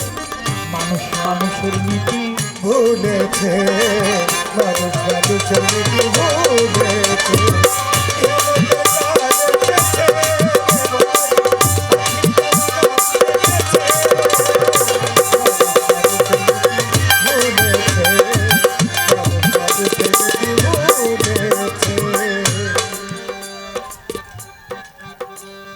600 টাকা করে পানির বোতল বিক্রি করলো। শুনছেন না? রিক্সা ভাড়া নাকি 500, 800, 1000 টাকা। অর্থাৎ ওই সময় যখন বিপর্যয় ঘটলো, এখন থেকে আমি ফেসবুকে আবার মাঝে মধ্যে দেখছি 5 ঘন্টা আগেও একটা শিশু বাচ্চা মারা গেছে। আল্লাহ যেন জান্নাতবাসী করে। আমি মনটাই ওখান থেকে সরাতে পারছি না। কান করল 1000 টাকা পানির বোতলের দাম, 600 টাকা পানির বোতলের দাম, রিক্সা ভাড়া 1000 টাকা। মনুষ্যত্ব কি আছে? আমি ওই একটা দৃশ্য আপনারা দেখেছেন, একটা বাচ্চা সে পুড়ে গেছে, গাওটা পোড়া গাওটা নিয়ে সে হাঁটতেছে, আর একটা সিএনজিওয়ালা ওর কাছে গেছে, সিএনজিওয়ালা তাকে সাহায্য করবে, তাকে হাসপাতালে নিয়ে যাবে। সিএনজিওয়ালা স্টার্ট দিয়ে চলে গেল। এখানে দু একজন সিএনজি ড্রাইভার থাকতে পারেন ভাই, আছে না? দু একজন। এটা কি মনুষ্যত্ব আছে? বাচ্চাটা একেবারে মানে বাচ্চাটা মনে হয় মারা গেছে। হ্যাঁ, বাচ্চাটা ওই বাচ্চাটা মারা গেছে। বাচ্চাটা হাসতে ছিল, ওর বাচ্চাটাকে সিএনজিকে ডাক দিছে, সিএনজি স্টার্ট দিয়ে ও চলে গেল। এই কিরি ভাই, হ্যাঁ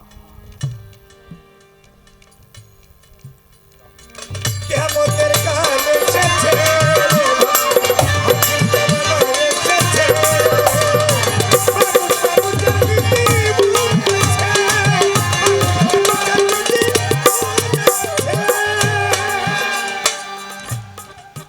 একদিন ঢাকার শহরে দেখলাম পথচারী, গাড়ি পিছন হইতে ধাক্কা মেরে গেল একটা গাড়ি। একদিন ঢাকার শহরে দেখি পথচারী, পিছন হইতে ধাক্কা মেরে গেল একটা গাড়ি। অ্যাক্সিডেন্টে পড়ে আছে দেখছে জনগণ, ধরেও কেউ ধরে না যেমন এক্সাবিশন। অ্যাক্সিডেন্টে পড়ে আছে দেখছে জনগণ। এখন তো সবাই এই যে মোবাইল ক্যামেরা, কখন ভিডিও করবো এই চিন্তায় আছে। রাগ করে না কিন্তু আপনারা, মানে এই কথাটা ভিডিও করে নিয়ে একটু ভাইরাল হন যায়, আমার ভিউয়ার্স বাড়বে। হাঁটতেছে, মেয়েটা দৌড়াচ্ছে, ওরা তো ধরবে না, ধরে ভিডিও করতেছে। ইউটিউবার ভাইরা আমার উপরে এমনি রাগ, আরো রাগ করেন গে, আপনাকে ব্যবসায়ীটা তাই করতেছিল না। বাচ্চারা হাঁটতেছে, তো ওদেরকে ধরে একটা কাপড়টা খুলে তো গায়ে দিতে হবে, তো পানি ঢালতে হবে, একটা ব্যবস্থা করতে হবে। এটা ভিডিও করতেছে। এমন অবস্থায় চলে আসছে, এত অবনতি হয়েছে আমাদের। একদিন ঢাকার শহরে দেখলাম পথচারী, গাড়ি পিছন হইতে ধাক্কা মেরে গেল একটা গাড়ি। অ্যাক্সিডেন্টে পড়ে আছে দেখছে জনগণ, তারে ধরেও কেউ ধরে না যেমন এক্সিবিশন। যদিও কেউ ধরে তারে নিল হাসপাতালে, কেউ আসে তো কেউ আসে না, কেউ বা পয়সা তোলে। ওরে যদিও কেউ ধরে তারে নিল হাসপাতালে, ভাই কেউ আসে তো কেউ বা আসে না, কেউ বা পয়সা তোলে। ইমার্জেন্সি নাই ভ্যাকেন্সি, সেন্সলেস রোগী, ওরে ইমার্জেন্সি নাই ভ্যাকেন্সি, সেন্সলেস রোগী। চিকিৎসার অভাবে হইল ডেড বডির ভাগি। ভাইরে এমনি কত শত রোগী, এমনি কত শত রোগী, এমনি কত শত রোগী মটা তোরে মরতেছে। মানুষ মানুষের নীতি ভুলেছে, মানুষ মানুষের নীতি ভুলেছে। কিয়ামতের কাল এসেছে, আখির জামানা এসেছে,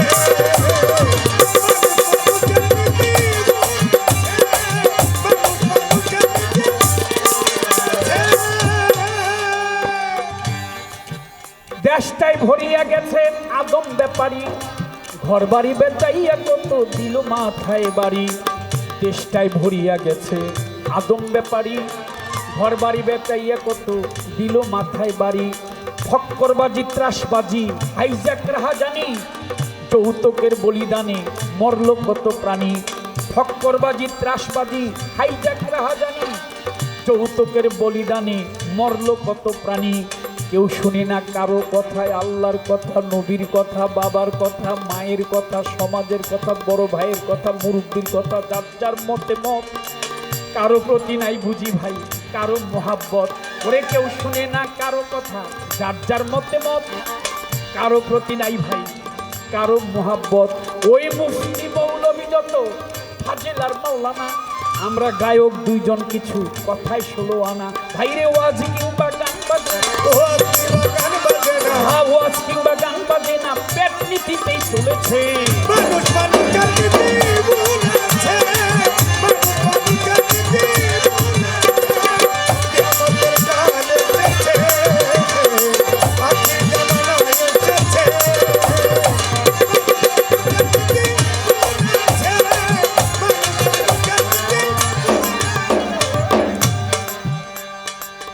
একদিন ঘটনাক্রমে গিয়েছিলাম কোর্টে, যাইয়া দেখি ছোট বড় কথা কসব নোটে। বড় নোটে বড় কথা, ছোট নোটে কম। ভাইয়ে মক্কেল বানাইয়া তারে ছাড়তে দেয় না দম। ওরে প্যাচ দিয়া ধরিয়া রাখে কোর্টেরই তুব্বায়। ওরা নোট নিতে সুযোগ খুঁজে খাকি জুব্বা গায়ে। মুহুরি মুক্তার হইতে উকিল পেশকার, ধারাবাহিক নোট নীতিতে টেনেছে নাম্বার। আহা, ন্যায় নীতির আচার বিচার। ন্যায় নীতি, ন্যায় নীতি, ন্যায় আর নীতি, ন্যায় নীতি, ন্যায় নীতির আচার বিচার। ফতুল্লার আবুল সরকার কাকায় কথা লিখেছে বুঝি, এই সমস্ত উঠেছে। মানুষ মানুষের নীতি ভুলেছে, মানুষ মানুষের নীতি ভুলেছে। কিয়ামতের কাল এসেছে ভাই, আখির জামানা এসেছে। মানুষ মানুষের নীতি ভুলেছে, মানুষ মানুষের নীতি ভুলেছে। ডালি ডালি দুলছে তারা, ডালি ডালি দুলছে তারা, ডালি ডালি দুলছে তারা, প্রেম চাহে তোমার কাছে। বাগানে বাগানে বুলবুলি বসেছে পাগলি মায়ের, ওমর চাঁদের বাগানে বাগানে বুলবুলি বসেছে।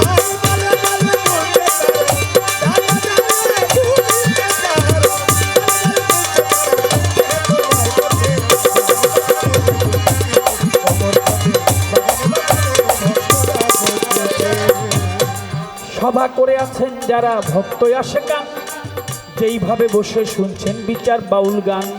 আপনারা বসে বসে করলে একটু দোয়া, আপনাদের দোয়া পেলে হবে যে গান গাওয়া।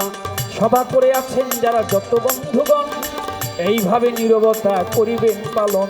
ভাই আমার যাহা প্রশ্ন ছিল সরকার সাহেবের ধারে, দাঁড়াইয়া সুন্দরভাবে বুঝাইল সবারে। আমি ধন্য বাবার পূর্ণ বেটা ধন্যবাদ জানাই, তিনি আমার কাছে জিজ্ঞেস করে কথা বলি নাই। যেইভাবে তে জিজ্ঞেস করে আসরে দাঁড়াইয়া, আমি অল্প কথায় কথাগুলি যাব জবাব দিয়া। তিনি আমার কাছে জিজ্ঞেস করে, আমি জবাব দিব রাজা সরে, জবাব দিব রাজা সরে, জবাব দিব রাজা সরে, শুনিবেন নীল।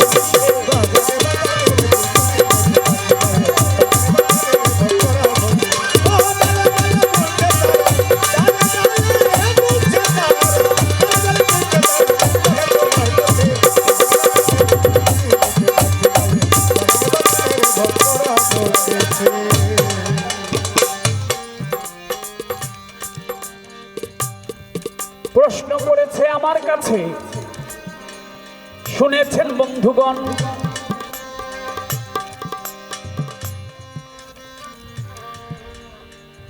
শহীদে কারবালা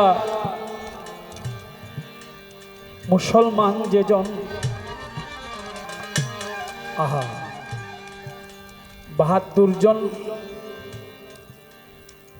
নবীর বংশের লোক, শিশু বাচ্চা সহ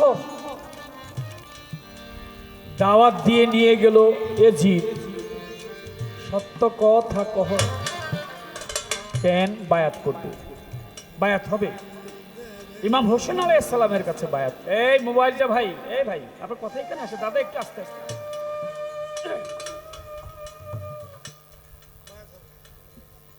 ইমাম হোসেন আলাইহিস সালামকে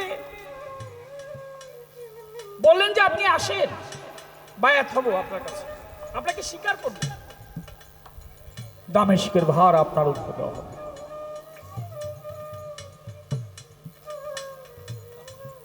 প্রথম পাঠাইলেন ইমাম হোসেন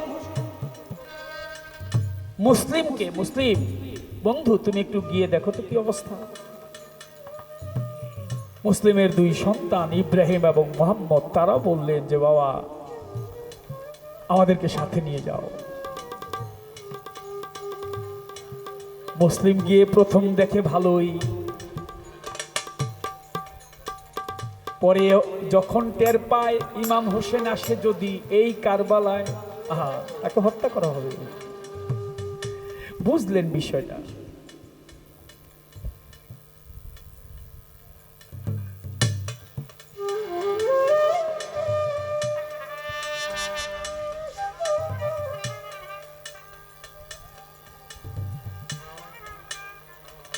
কি বুঝলেন?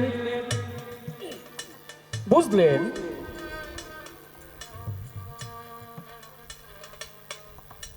চিঠি লিখলেন মুসলিম, আমাকে হয়তো হত্যা করা হতে পারে, ইমাম হোসেনের কাছে চিঠিটা পৌঁছায় দাও, সেজন্য মদিনা থেকে বাহির না হবে। দুই ভাই চিঠি নিয়ে কোন রকম পাহারাদার যে ছিল তাকে একটু বুঝবাজ দিয়ে, সে নবী ভক্ত ছিল, ছেড়ে দিলেন, বাহির হয়ে গেলেন।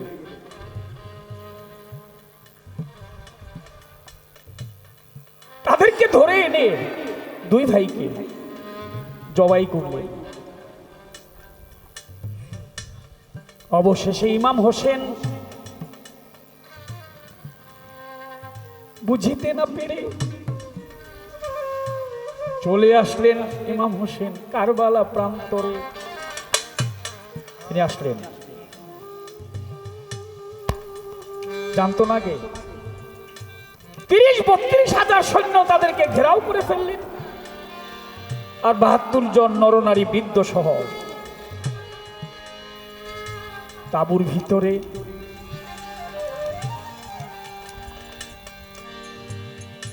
আমার কথা শোনেন, একটু নীরবতা পালন করবেন ছোট বাচ্চা যারা।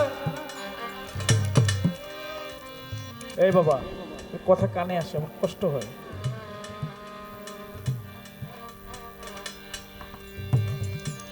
বাকিটাতে ইতিহাসটা আপনারা জানেন, অনেক বিশাল ব্যাপার।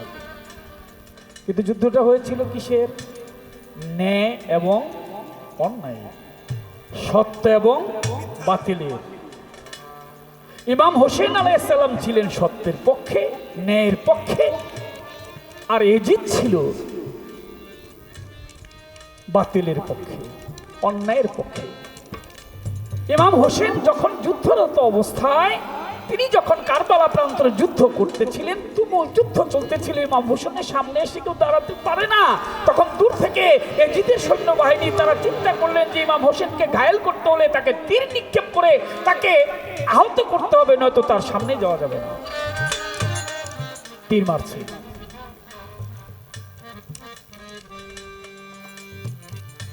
দাদাগুরু খালেক দোয়ান সাহেবের একটা গান আছে না? হ্যাঁ,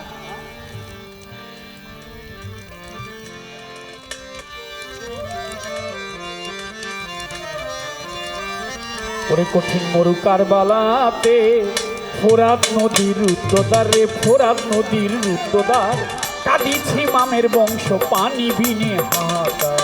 কঠিন মরু কারবালাতে ওই ফোরাত নদীর উত্তদার, ফোরাত নদীর উত্তদার, কাঁদিছি ইমামের বংশ পানি বিনে হাহাকার।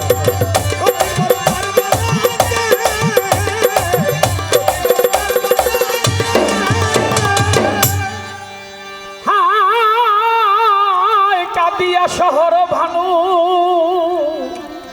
পতিকে সুধায়, বুঝি এক ফোঁটা পানির জন্য কুলের শিশু মারা যায়।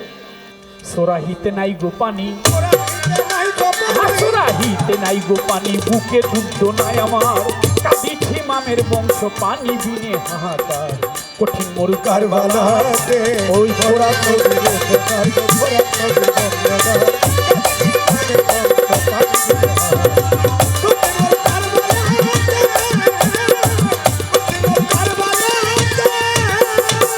আমরা না খাইব পানি, থাকিতে লড়াই, মাত্র এক সোরাহি পানি কুলের শিশুর জন্য চাই। তার জন্য আলী আসগর ছোট বাচ্চা ভাবলেন বাচ্চাটাকে দেখলে হয়তো মায়া লাগতে পারে, একটু পানি দিতে পারে, তাই বাচ্চাটাকে নিয়ে সামনে গিয়েছে। ভাই আমরা পানি খাবো না, ও বাচ্চাটা তো মায়ের বুকের দুগ্ধ পায় না, মায়ের স্তনের দুগ্ধ শুকিয়ে গেছে, খাবার না খাইলে মায়ের যা হয়, আর ঘরেও কোনো পানি নেই, বাচ্চাটাকে দেখে একটু পানি দাও, পানি খাবি, এই কথা বলে তীর ছেড়েছে। আলী আসগরের বক্ষ ছিদ্র হয়ে তীর বাহির হয়ে গেছে। সুবহানাল্লাহ।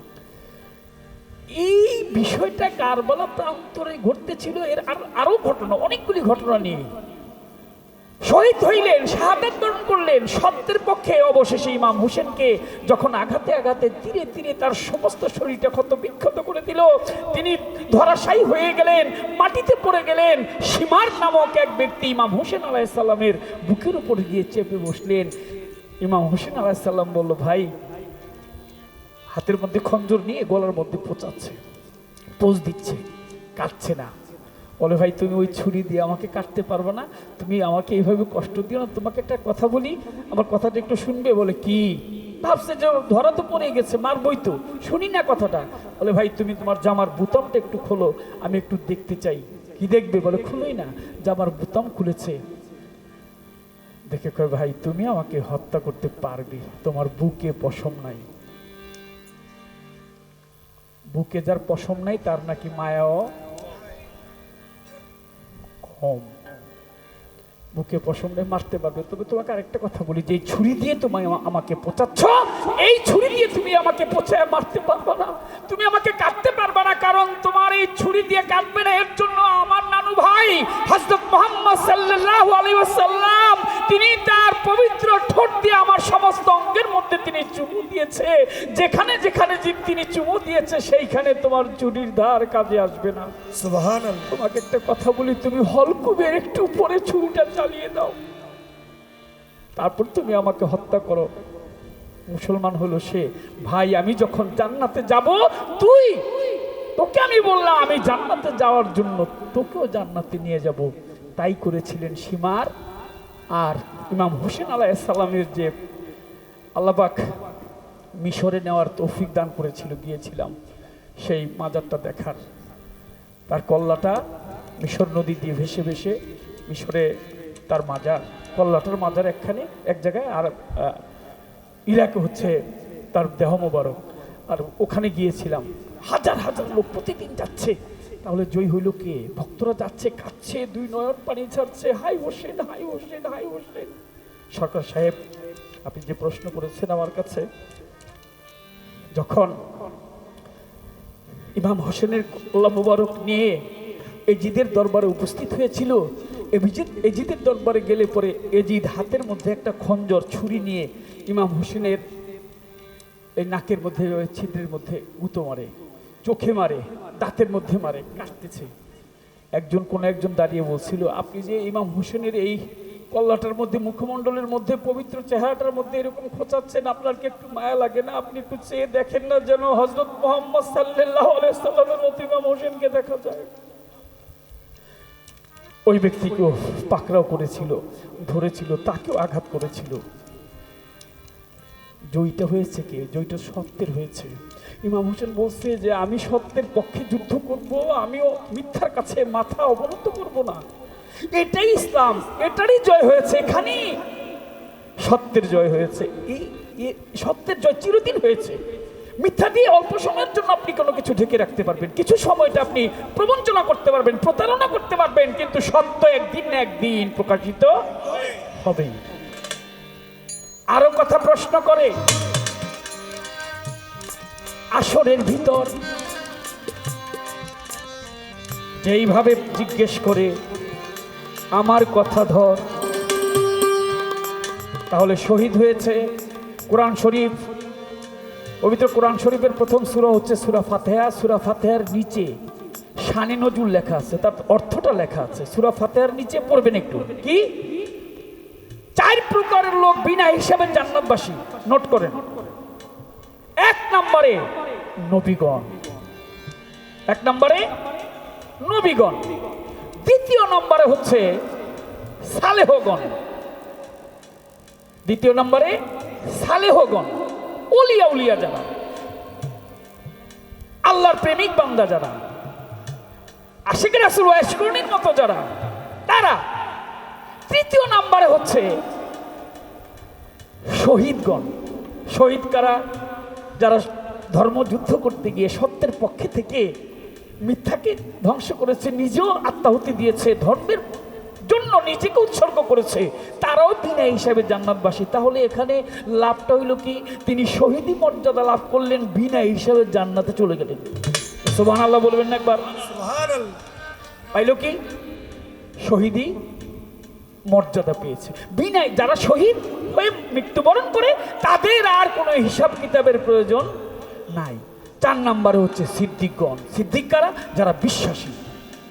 রাসূল আকরাম সাল্লাল্লাহু আলাইহি ওয়াসাল্লাম তিনি যখন মিরাজ থেকে আসলেন, সর্বপ্রথম আবু বকরের সাথে তার দেখা।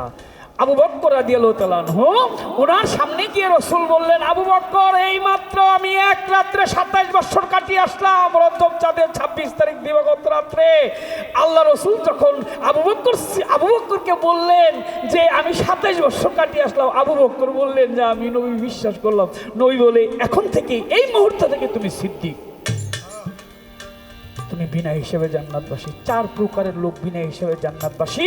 1 নম্বরে নবীগণ, 2 নম্বরে সালেহগণ, 3 নম্বরে শহীদগণ, 4 নম্বরে হচ্ছে বিশ্বাসীগণ, তারাও বিনা হিসাবে জান্নাতে চলে যাবে। অতএব এই যে শহীদি দরজা সবাই তো পাইতে পারে না। শিশু বাচ্চারা মারা গেছে, ওরা শহীদি দরজা পাবে।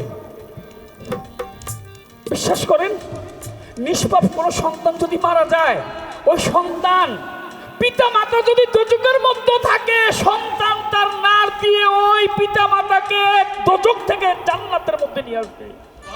তাদেরকে এত পাওয়ার আল্লাহ পাক দিয়েছে। তিনি আরেক কথা জিজ্ঞেস করেন, বলবো কথা রাজা সরে, বলবো কথা রাজা সরে, বলবো কথা রাজা সরে, জবাব দিতে হবে।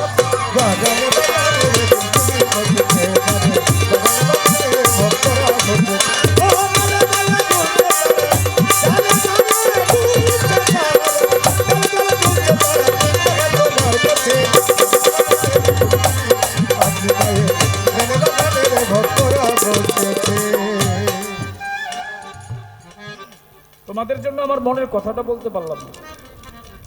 আমি আজকে আবার অনুরোধ করি, আমি যেখানে গানে যাব, দয়া করে ইউটিউবাররা যায়ও না, ক্যামেরা নিয়ে যায়ও না আমার গানে। কারণ আমি যা বলবো সেটা বলতে পারলাম না এই ইউটিউবের জন্য। আমার মনের যে কথা ছিল, 40 বছর উপরে গান করি, পারলাম না। যখন ইউটিউব বেরিয়েছে তখন থেকে পারলাম না। যেদিক ঘুরি এদিক থেকে গেলে এটা করতেছে।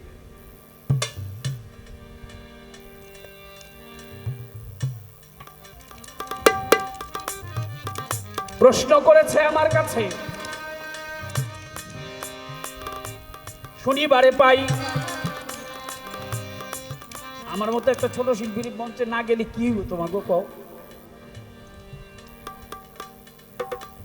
অনুরোধ রইল তোমাদের কাছে, হয়তো হঠাৎ করে একদিন রাগ হয়ে যাব, তখন কিন্তু ঝামেলা হইব। আমি বললাম,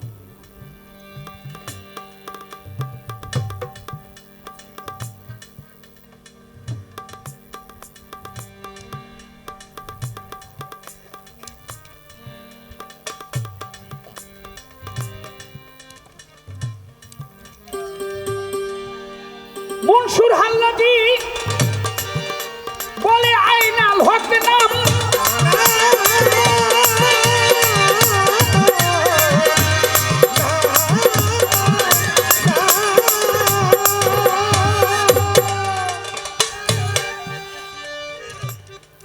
বলে এইখানে তো মনসুর আইনাল হক বলেছে, কেন শরীয়তের সরার কাজী তাকে শুলেতে দেয়, কয়টা কৌকা জল দেওয়ান, কাজীর কাজ হইল শুলে দেওয়া, বিচার করা, তাই সে এটা করছে।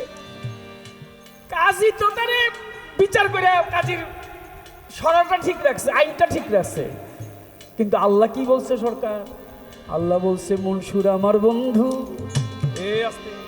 আল্লাহ বলল কি? আল্লাহ বলল মনসুর আমার বন্ধু। আল্লাহ যদি কেউ বন্ধু কয় আর দুনিয়ার মানুষের যদি কয় খারাপ, যদি কি রে ভাই, তখন তো দেখা পারি না কিছু। আল্লাহ কইতেছে মনসুর আমার কাছে নন্দিত, মনসুর আমার কাছে নন্দিত, আর যারা মনসুরকে দেখতে পারো না তারা নিন্দিত। একজন নন্দিত আর একজন নিন্দিত। এই মনসুর হাল্লাজিকে যখন কাজী বেটা শুলে চড়ায় তখন মনসুর বলে কি, মনসুর হাসতেছিল। যখন তার হাত কাটলো, হাতের রক্ত যখন ঝরছে, তিনি সেই রক্ত নিয়ে মুখে মাখছে, বলে দেখো আমাকে কেমন দেখাচ্ছে। মানুষের রক্ত সবগুলো চলে গেলে কিন্তু শরীর ফ্যাকাশে হয়ে যায়, সাধারণ বর্ণের মতো হয়ে যায়। দেখো আমাকে কেমন দেখাচ্ছে। আমি হাসছি কেন? আমি আমার বন্ধুকে দেখেছি, আমি জানতে পেরেছি সে কে, সে আমার মাঝেই বিরাজ করে। এখন একজন বলল যে আইনের লোক তো আইনের কাজ করবে, কিন্তু সে যে মালিক তোমাকে সৃষ্টি করেছে সে তোমাকে কি বলেছে? সে তোমার উপর সন্তুষ্ট কিনা? পৃথিবীর সব মানুষ আমাকে খারাপ বলুক, আমার কি আসে যায়? আমার মাতাও যদি আমারে ভালো বলে আমার কোনো দুঃখ নাই। আমার দয়াল যদি আমারে ভালো বলে আমি তাতে খুশি। আর সমস্ত দুনিয়ার লোক যদি করে আমারে দোষী। আমার বন্ধু যদি আমার ভালো বলে, ওমর পাগল যদি আমার ভালো বলে, পাগলিমা যদি আমার ভালো বলে, শাহজালাল, শাহপরান, শাহালি বাবা, বলি শাহবার, হাতালি শাহবা, যাদের দরবারে দরবারে ঘুরেছি, যাদের পায়ের ধুলে নিয়েছি, শত শত রাত্র গান করেছি, তারা যদি আমার ভালোবাসে, আমার কেউ না ভালোবাসলে চলবো, অসুবিধা না। আর কি আসে যায়?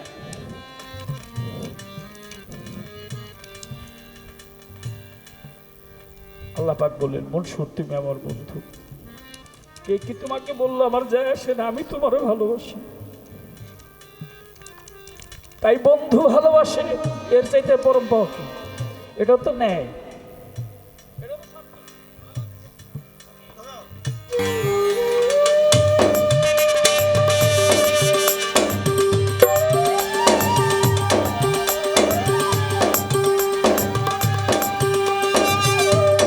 হঠাৎ করে যদি গান ছেড়ে দিই, করে একটা করে আমার উপর বলে গেলাম কথাটা, গান ছেড়ে দিলে কেউ রাগ করেন না যে কাজল দানার গান করে না, নাও করতে পারি বেঁচে যদি থাকে। কষ্ট নিয়েন না, অনেক কষ্ট দিয়েছে আপনাদেরকে।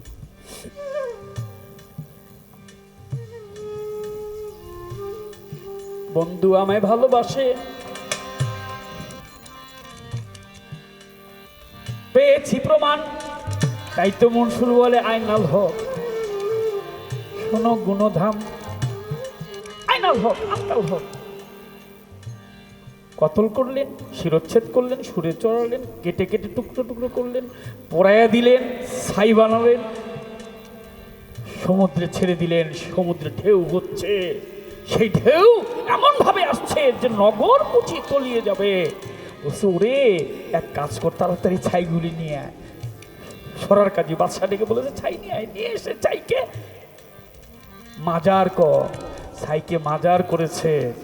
যখন মাজার করেছে তখন থেমেছে, এর আগে মনসুর থামে।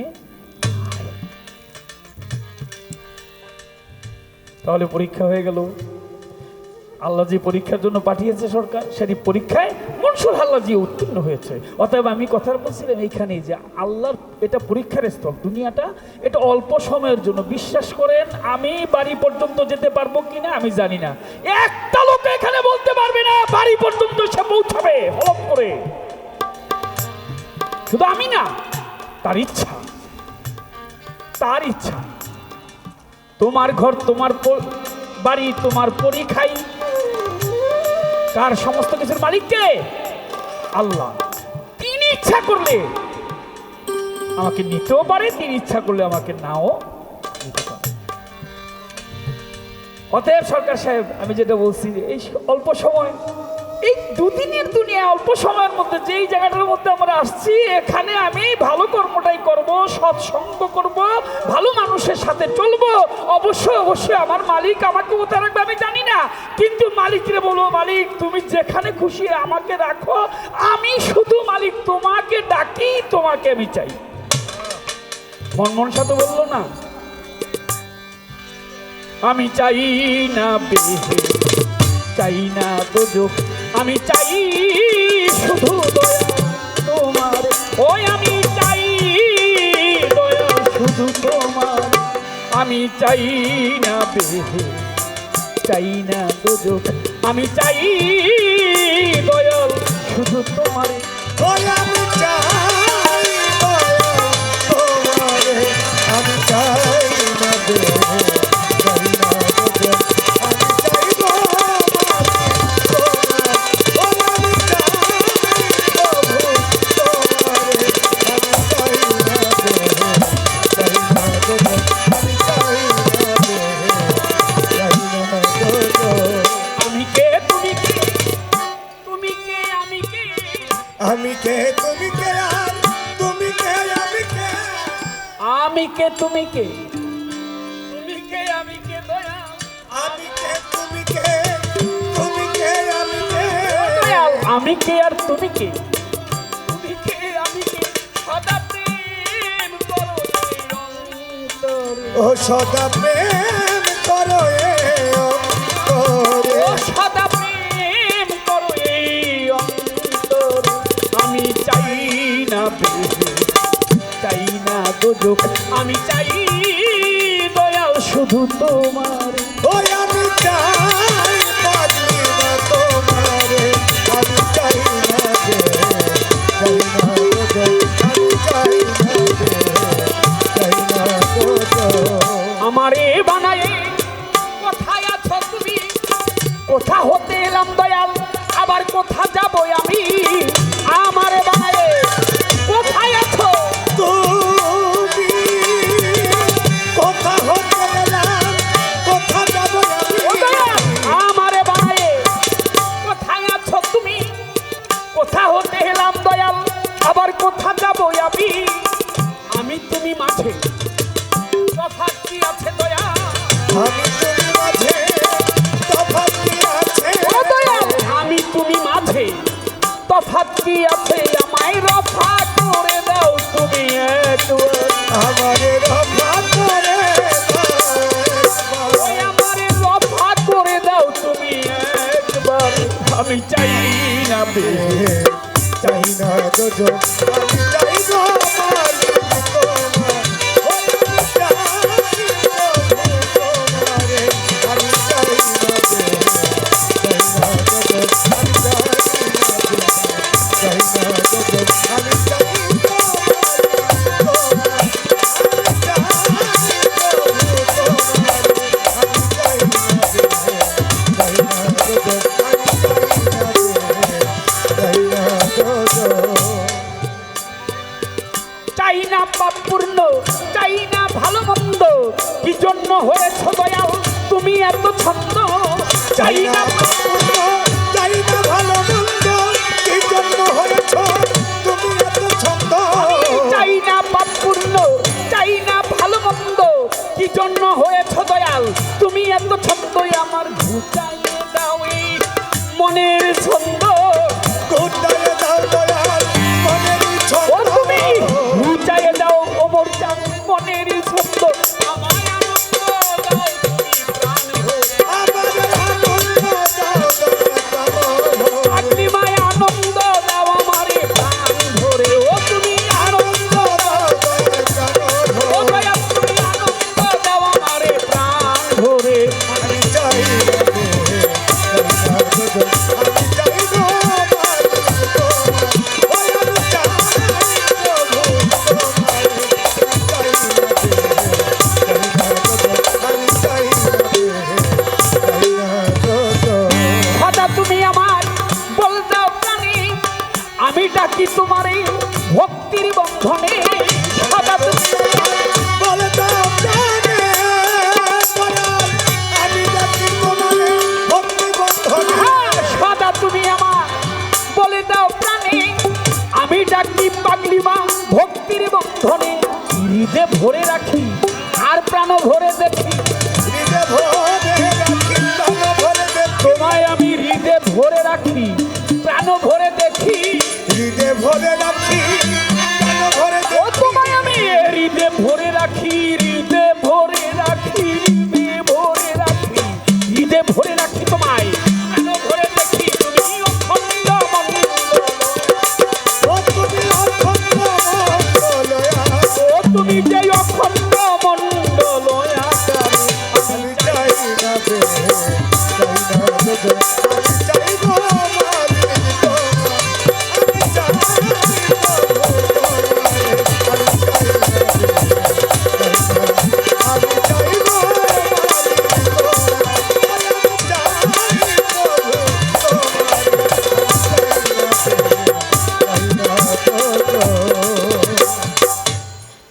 আল্লাহ পাক বিচার করছে। এক ব্যক্তিকে ডাক দিয়ে বলেছে, "এই, তোমাকে জান্নাত দিলাম, তুমি জান্নাতে যাও।" খুব খেয়াল করে শুনতে হবে। বিচার হয়েছে, রায় হয়েছে তোমার, তুমি জান্নাতি, জান্নাতে যাও। ওই লোক জান্নাতে গেছে, গিয়ে দেখে বাবারে জান্নাতে তো কোনো কিছুর অভাব নাই। ওরে বাবারে বাবা, আঙ্গুর, বেদানা, নেশপাতি, আর কি কি আছে, মধু, ঘি, আরো কত কিছু, আবার হুর, এত সুন্দর, এত সুন্দর।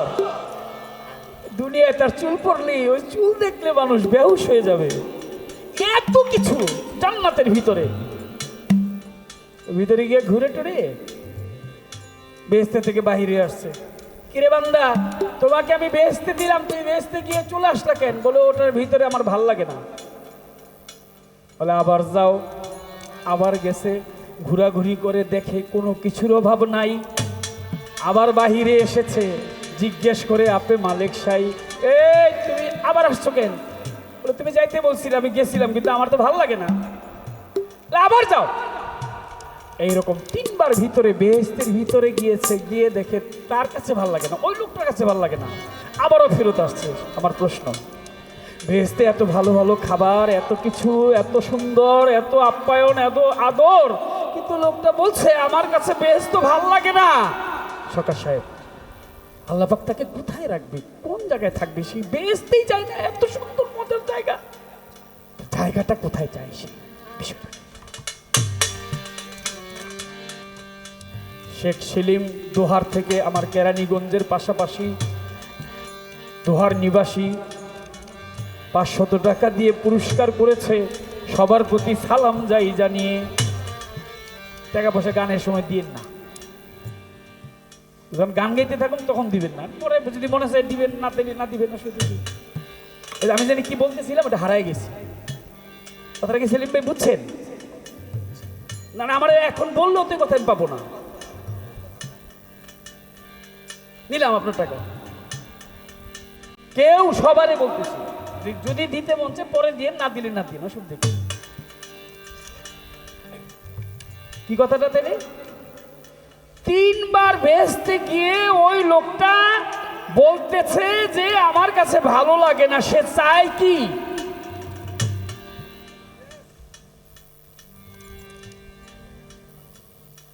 কি বেহেশতে যাওয়ার ইচ্ছা কাগো কাগো আছে? একটু হাত তোলেন দি। আলহামদুলিল্লাহ, আলহামদুলিল্লাহ। কি বছর বছর খাবার পাইবেন গেলে, বুঝছেন? অনেক অনেক ভালো ভালো জিনিস আছে এই জায়গায়।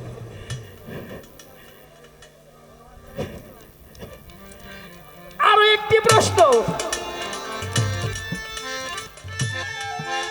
জানি বাড়ি চাই, হাসরের মাঠে বিচার করছে। আপে মালিক সাই, এক লোক দৌড়ে গিয়ে বলবে, এই বিচার থামাও, এই মাওলা, এই তুমি বিচার থামাও। কেন? তোমার বিচার করবো আগে। প্রশ্ন আমার, আল্লাহর বিচার আবার করতে চায় সেই বান্দাটিকে যে সর্বশ্রেষ্ঠ, সর্বজ্ঞ, সব জানা স্রষ্টা যিনি এই জগতে, তার বিচার করতে চায় আবার কে? বলে ধুম চলেছে বেচা কেনা, ধুম চলেছে বেচা কেনা, যাচাই করে না পিরিতের বাজার ভালো না, পিরিতের বাজার ভালো না। আরে ধুম চলেছে বেচা কেনা, আরে ধুম চলেছে বেচা কেনা, যাচাই করে না পিরিতের বাজার ভালো না, পিরিতের বাজার ভালো না। ওরে বাজার ভালো না, পিরিতের বাজার ভালো না। ওরে ধুম চলেছে বেচা কেনা,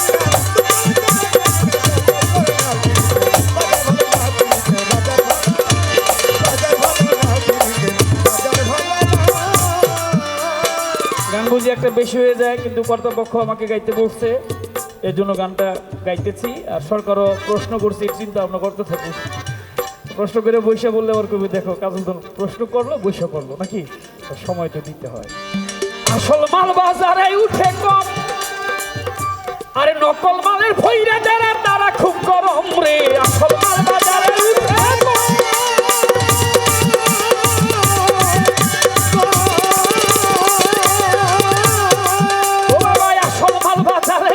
কম, আমার পাগল লেখলো গান। আরে আসল মাল বাজারে উঠে কম, নকল মালের ফইরা যারা তারা খুব গরম বাজারে বেচা কিনা চলছে হরদম, আরে বেচা কিনা চলছে হরদম, নকল কারখানা পিরিতের বাজার ভালো না, পিরিতের বাজার ভালো, ওরে বাজার ভালো না, পিরিতের বাজার ভালো না, বুঝে ধরতে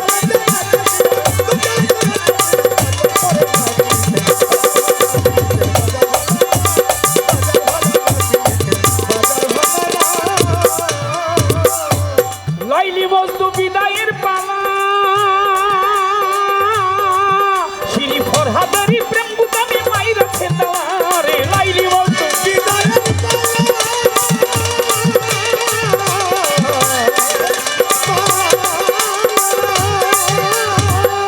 শিরি ফরহাদেরই প্রেম গুদামে মাইরা খেলা, আরো জকিনীর ফুলের মালা, রজকিনীর প্রেমের মালা কেউ তো কিনে না, পিরিতের বাজার ভালো না, পিরিতের বাজার ভালো না, ওরে ধুম চলেছে বেচা কেনা,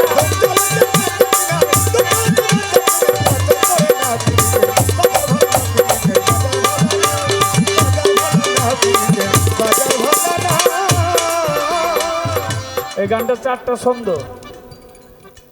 আমি সারা জীবন ভরে একেবারে ওই অডিও থেকে সিডি ভিসিডি যত করছি 3 ছন্দ গাইছি। আমি 4টা ছন্দ কোনোদিনও গাই নেই। যেটা গাই নেই ওইটা কি আজকে গামু নাকি গামু না? আমি গাই নেই কোনো রেকর্ডের মধ্যে, এটা আমি কোনোদিন গাই নেই। কিন্তু কেন জানি মনটা আজকে কইতেছে কাজল তুই গা, কাজল রে তুই গা। বড় বড় মাজারে গেলি ওরে সত্য সত্য ফকির মিলে বোঝাই নকলে, বড় বড় মাজারে গেলে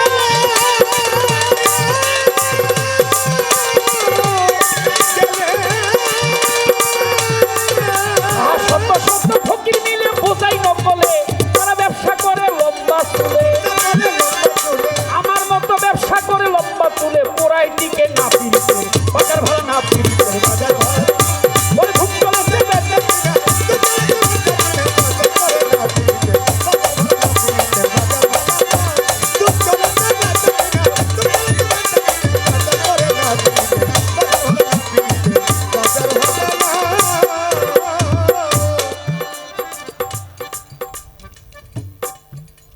পরে কইলাম যে গান ছেড়ে দেব তগো দুঃখে, খালি 6 মাস আমি গান ছেড়ে দেবো, 6 মাসে বড় লোকে যাবো, বিশ্বাস কর। গান ছেড়ে দেবো 6 মাস, 6 মাসের টাইম বড় লোকে যাবো। শুধু বাবা গান শিখেছে, মা গান করতো, মানুষ না দেখলে ভাল লাগে না, এর জন্য যাই। মন রাখিস ওরে মাতা রাজা বাজারে কি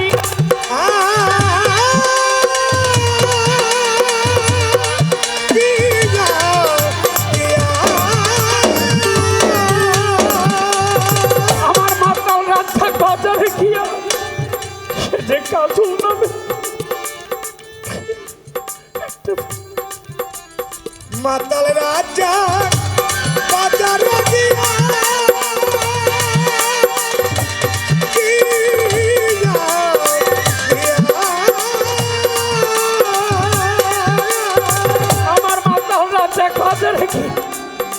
একটা কাজল নামের পুতুল কিনলো প্রেমের দাম দিয়া, মাতাল রাজা বাজারে গিয়া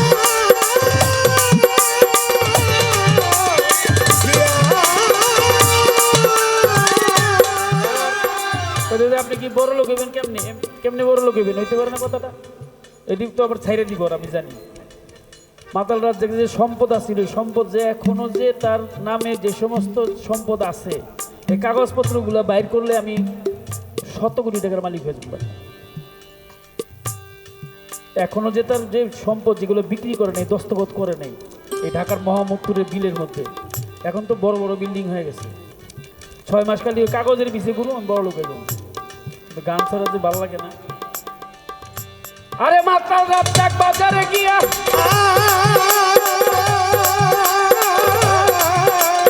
কাজল নামের পুতুল কিনলো প্রেমের দাম দিয়া, ওরে রাত্র গেল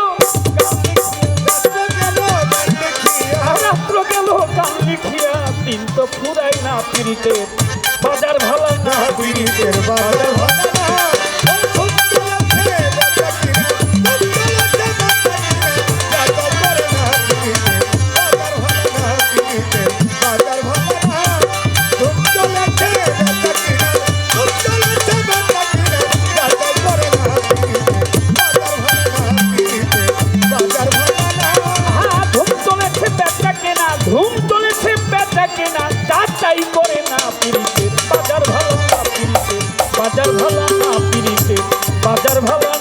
প্রেমের, খাঁটি প্রেমের, আসল প্রেমের বাজারি ভালো না, বাজার ভালো। একটি চ্যানেল রূপালী পরিবেশনা।